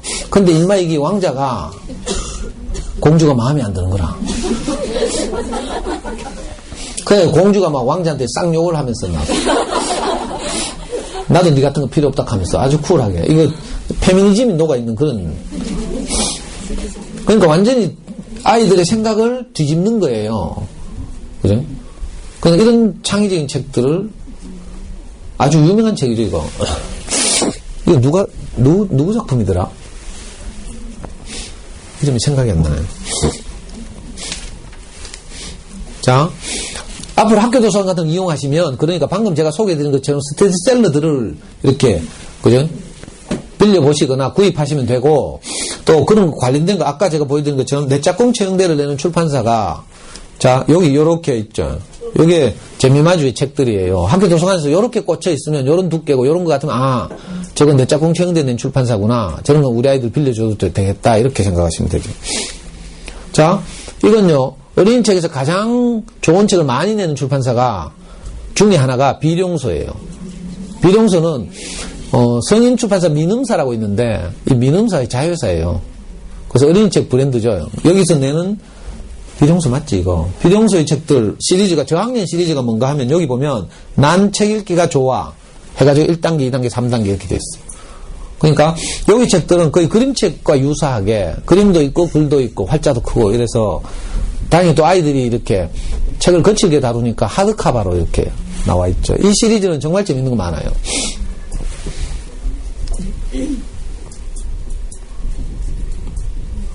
그러니까 도서관에 가서 이런 이제 표지들을 보시면 이거 좋은 책이구나 이렇게 생각하시면 돼요. 자, 이건 이 시공주니어죠. 시공주니어도 어린이 책을 가장 많이 내는 출판사. 특히 시공주니어의 특징은 외국의 창작 동화들을 판권을 그대로 지불하고 사와서 번역하고 있어요. 제 마음에는 안 들지만 이 전두환 장남이 하는 출판사라 가지고 제가 옛날 대학 다닐 때 맨날 전두환 때문에 개고생했기 때문에 근데 뭐 애 키우는 데는 뭐 사상이고 나발이고 뭐 내가 이런 참 타협을 해서 미안하지만 시공주니에서 나온 책 중에 정말 재밌는 책이 많거든요. 외국 책들. 우리가 정말 좋아했던 책들 중에 대표적인 게 영국 작가 로알드 달이라고 있어요. 이 사람이 만든 찰리와 초콜릿 공장, 마틸다, 뭐 제임스와 슈퍼복숭아 이런 그림책들은 정말 환상적이에요. 찰리와 초콜릿 공장 보시면요, 애들이 꿈꾸는 세계를 그리고 있어. 엄마들이 꿈꾸는 세계는 우리 집의 모든 가재도구가 다 금으로 되어 있는 걸 꿈꾸겠죠. 애들은 모든 것이 과자나 이런 걸로 되어 있는 거예요. 찰리와 초콜릿 공장에 가면 모든 시설들이 다 초콜릿으로 되어 있어. 세계에서 딱 4명에게만 주어지는 이 초콜릿 공장 초대권을 영국의 한 시골에 사는 가난한 찰리가 천신만고 끝에 얻게 돼요. 그래가지고 일어나는 모험, 이걸 그렸는데 정말 재밌어요. 로알드 달의 작품들은요, 전부 영화로 만들어졌어요. 나중에 엄마표 영어를 하게 되면 그런 DVD 반드시 보게 돼 있거든요. 여기 보면, 어딨노?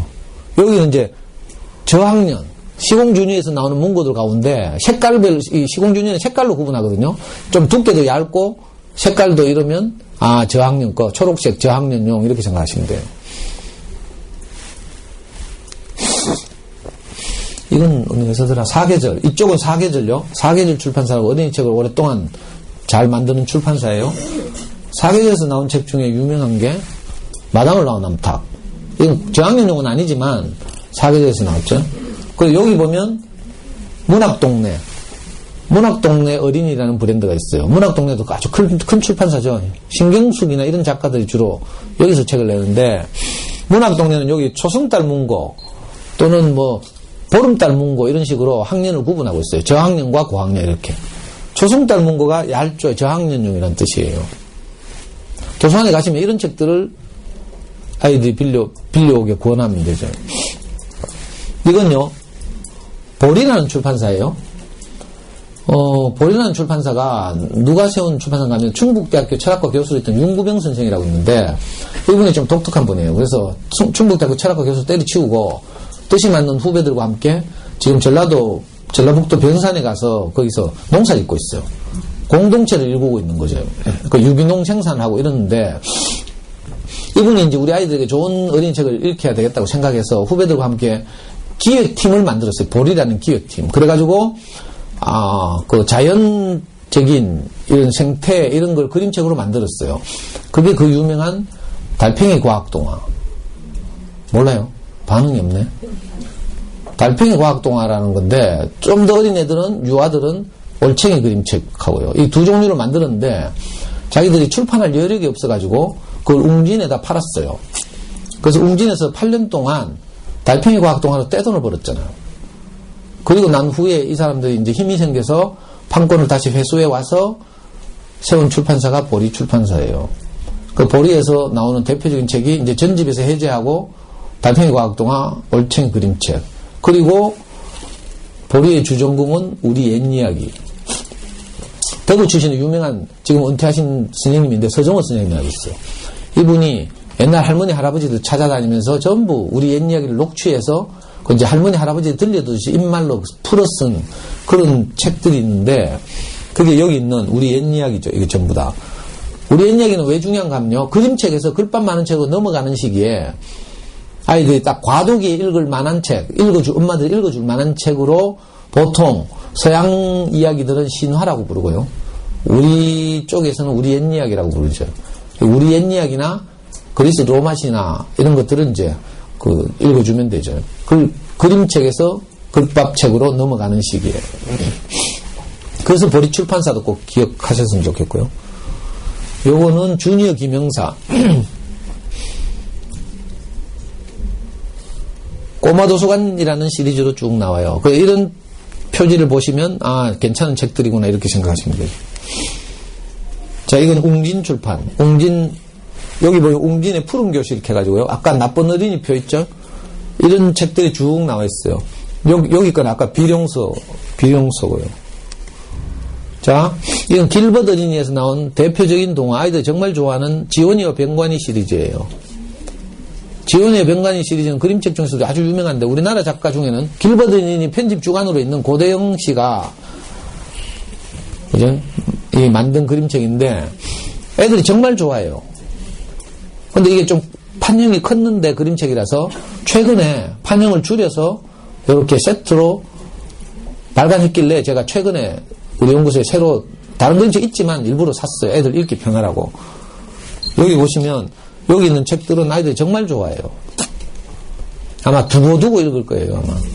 요 딱 초등학교 1, 2, 3학년 수준이에요.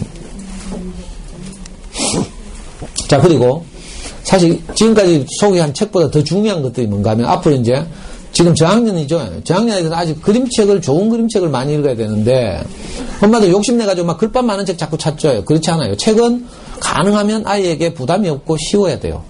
그 쉬워서 애게 하면서 가볍게 읽을 수 있어야 돼요. 빨리 읽고. 엄마들은 본전 생각하지만 본전 생각하면 안 돼요. 그 좋은 그림책들은 나중에 후배들에게 팔면 돼요. 그러니까 걱정하지 말고 사셔도 돼요. 못 팔면 제가 팔아드릴게요. 진짜로.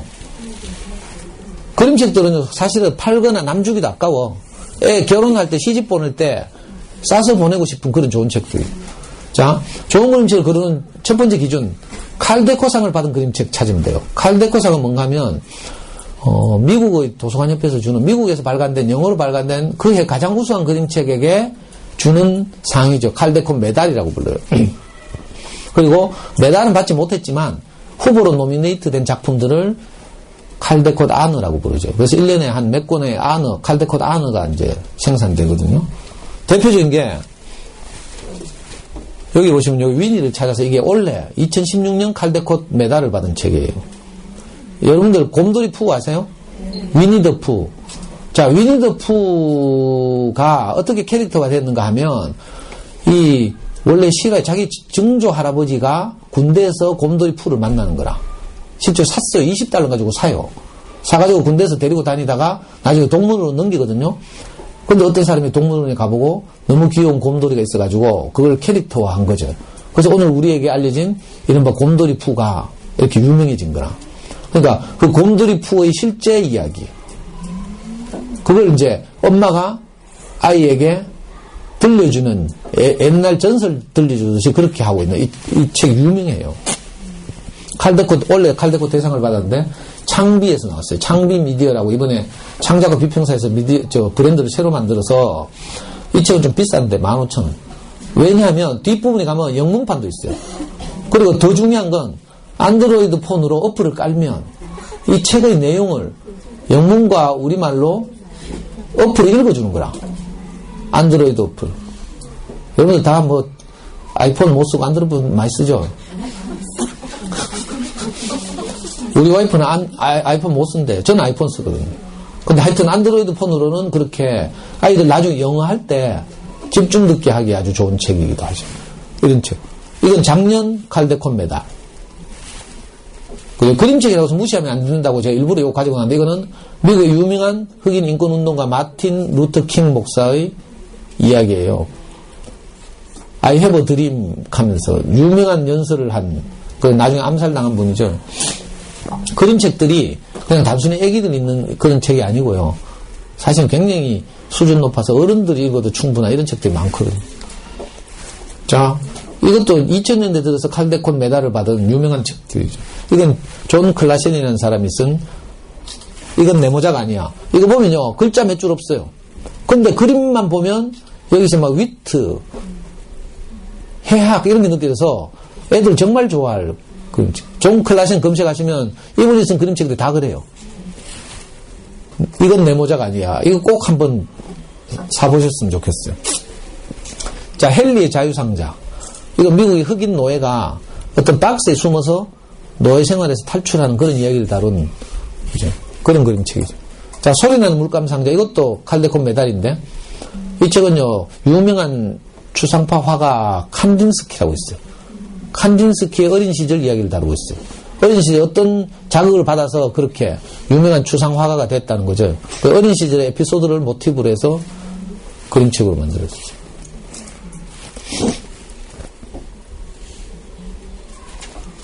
자, 이건 내가 만든 꿈의 주도 이 책도 진짜 감동적인데요. 유명한 그림책 작가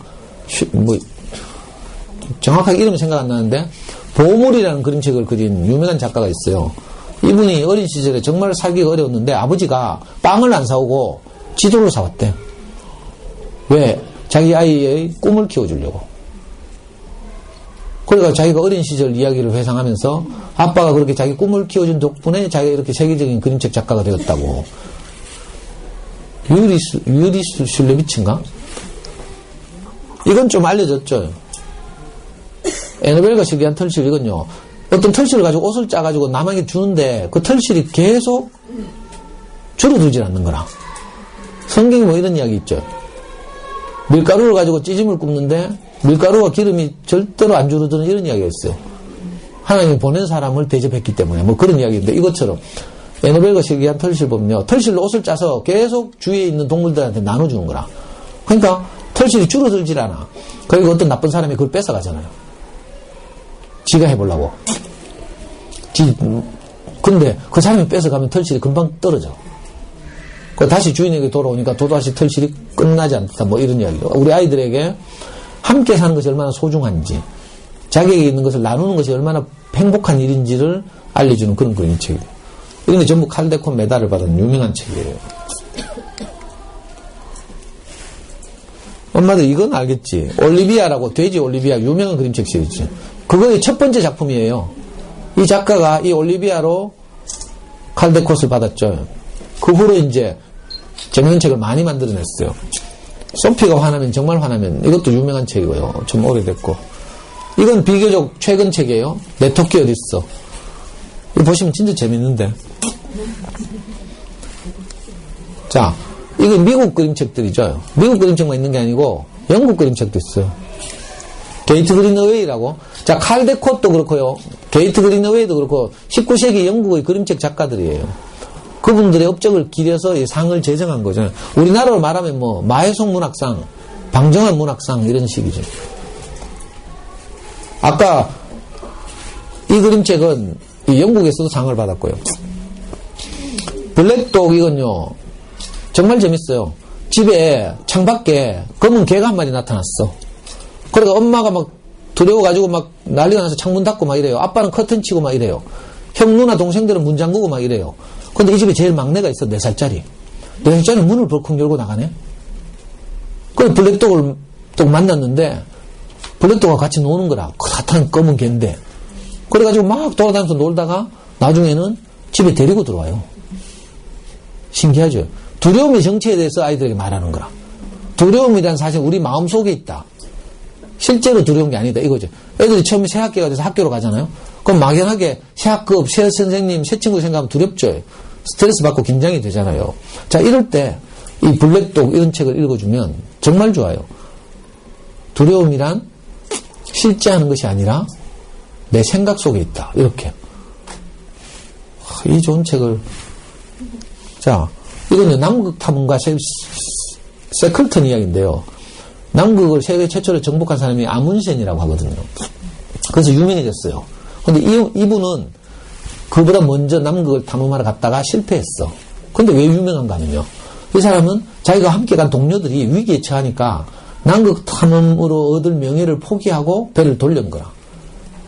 나중에 영국으로 다 무사하게 귀환해가지고 영국 여왕으로부터 기사자기를 받았어. 그래서 영국인들에게 가장 존경받는 탐험가예요. 그 사람이 그 남극 탐험 준비 과정에서부터 실패하고 돌아가기까지 여정을 그린 그림책.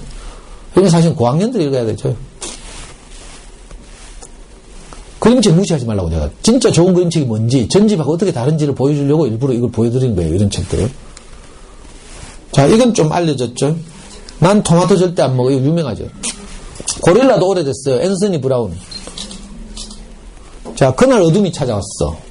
이것도 두려움에 관한 책이에요. 집에 뭐, 외국 집들은 복층이잖아요. 1층으로 내려가면 뭐 창고가 있고 막 이래요. 그럼 창고는 컴컴하죠. 그럼 두렵잖아요. 근데 어둠이 알고 보면 빛이 비치고 나니까 아무것도 없더라는 거라. 어둠의 안에. 이것도 그런 아이들에게 어둠에 대한 두려움이 있죠. 우리 애도 있는데 어둠에 대한 공포 이런 것들을 극복하는 데 도움이 되는 그날 어둠이 찾아왔어. 이런 책들 가지고 제가 아이들하고 이제 어린이를 위한 인문학 수업 하면서 제가 수업하거든요.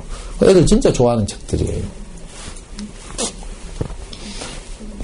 영국과 미국의 그림책 말고요. 이제는 세계적으로 이제 모든 나라를 대상으로 하는 그림책 시리즈가 있어요. 이거 라가치상이라고 불러요.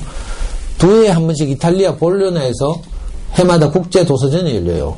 거기 출품되는 책들 중에서 창의적인 책들에게 수상하는 것이 라가치상인데, 이건 이제 모든 세계의 문호가 개방되어 있으니까 우리나라 그림책들도 상을 받았죠. 거짓말 같은 이야기. 여러 나라 어린이들의 실상을 그린 논픽션. 마법에 걸린 병. 이건요, 정말 창의적이에요. 병을 그림책 안에 그려놨는데 병을 또 이렇게 펼치면요, 병 밑에 동물들이 한 마리 숨어 있어. 애들이 정말 좋아하죠. 라가치상이라고 불러요. 이런 건 사실은 저학년용은 아니고 고학년용이에요. 제가 고학년 아이들하고 그림책 가지고 수업하는데 그런 데 필요한 담 같은 그림책은요, 요즘 이렇게 아파트가 막 들어서고 이러면서 전부 이제 담으로 막히잖아요. 소통이 막힌다는 거죠. 근데 옛날 담은 납작하고 담을 중심으로 해서 소통하고 아이들이 나와서 놀고 뭐 이런 거죠. 그런 담을 추억하면서 그리는. 이거 안 적어도 나중에 우리 카페 오시면 제가 이거 올려놓을 거거든요. 근데 사실 그림책 이것뿐만이 아니고 엄청나게 많아요. 좋은 그림책이 너무 많아서 대표적으로 지금 좀 보여드리는 거거든요. 이런 좋은 책들을 아이들이 만나면 아이들이 정말 책을 좋아하게 될 것이다. 애들이요, 지가 좋아하잖아요. 그럼 책을 품에 안아요. 서점에서 책 사가고 나갈 때. 그죠? 이번에도 어젠가 누가 우리 카페에 써놨던데, 애 5학년짜리가 전집을 이제 또 책을 다 집안을 정리하는 책을 처리하는데 전집은 남주로 한대. 근데 제 강의 듣고 이제 사모은 그림책 있잖아요. 사모은 좋은 어린이책들은 절대 남주지만 안 돼요. 정말 아깝거든요, 남주가. 그 다음에 이제 유명한 이제 덴마크에서 시상하는 안데르센상. 이것도 2년에 한 번씩. 모리스 샌다그 괴물들이 사는 나라. 이건 아이들 어릴 때 정말 많이 읽는 세계적인 그림책이에요. 외다리 병정의 모험. 갈릴레오. 이건 지동설을 주장하던, 그러다가 그 천주교가 지배하던 중세 세계에서 처형당한 갈릴레오라는 과학자에 관한 이야기예요. 이건 자연 파괴에 대한 비극을 그린, 곰이 잠자고 있는데 갑자기 어떤 산에 막 포크레인 이런 게 들이닥쳐가지고 막 개발하는 이야기예요. 그래서 곰은 그냥 잠자면서 있고 싶은데 속상하게 인간들이 자기를 괴롭힌다는 이야기죠. 자, 안데르센상 중에는 이제 글밥 있는 책들도 있죠. 그림책만 시상하는 게 아니라 동화책도 시상하는데 이게 세계적인 동화책들이에요. 삐삐 다 알죠? 어니스트 린드그린, 이 덴마크 작가인데 이분이 쓴 삐삐 시리즈가 지금은 세계적인 캐릭터가 됐죠. 그리고 아까 말씀드린 시공주니에서 번역한 찰리와 초콜릿 공장, 마틸다, 로알드 달의 작품인데 이런 것들이 다 안데르센상을 받은 어린이 책의 노벨상 이렇게 불려요. 아빠 나한테 물어봐. 이건 이수지라는 우리나라 그림책 작가가 42살밖에 안 됐어요. 근데 최초로 원래 안데르센상의 후보로 노미네이트 됐다가 어제 발표하는데 떨어졌어요. 중국 작가가 원래 안데르센상을 받았어요. 그런데 우리나라 작가로서 그것도 42살밖에 안 된 여자가 이 후보로 노미네이트 됐다는 것만 해도 큰 업적이라고 지금 하죠. 그 여자가 미국의 스토리 작가하고 손을 맞춰서 쓴 책이 이거예요. 아빠 나한테 물어봐. 이게 가을 이야기예요, 가을 이야기. 가을 돼서 사보면 좋겠죠. 이 그림이 전부요, 색연필로 그랬대. 이거 자세히 보시면요, 전부 색연필이에요. 아주 친숙한 그런. 이건 고학년들은 이제 뉴베리상인데, 어이구. 자, 지금 이건 이제 고학년들이 읽을 만한 좋은 책도 도서관에 가시면 이런 책도 만나면 빌리라는 이야기인데 오늘 저학년이니까 지나가겠습니다. 뭐야?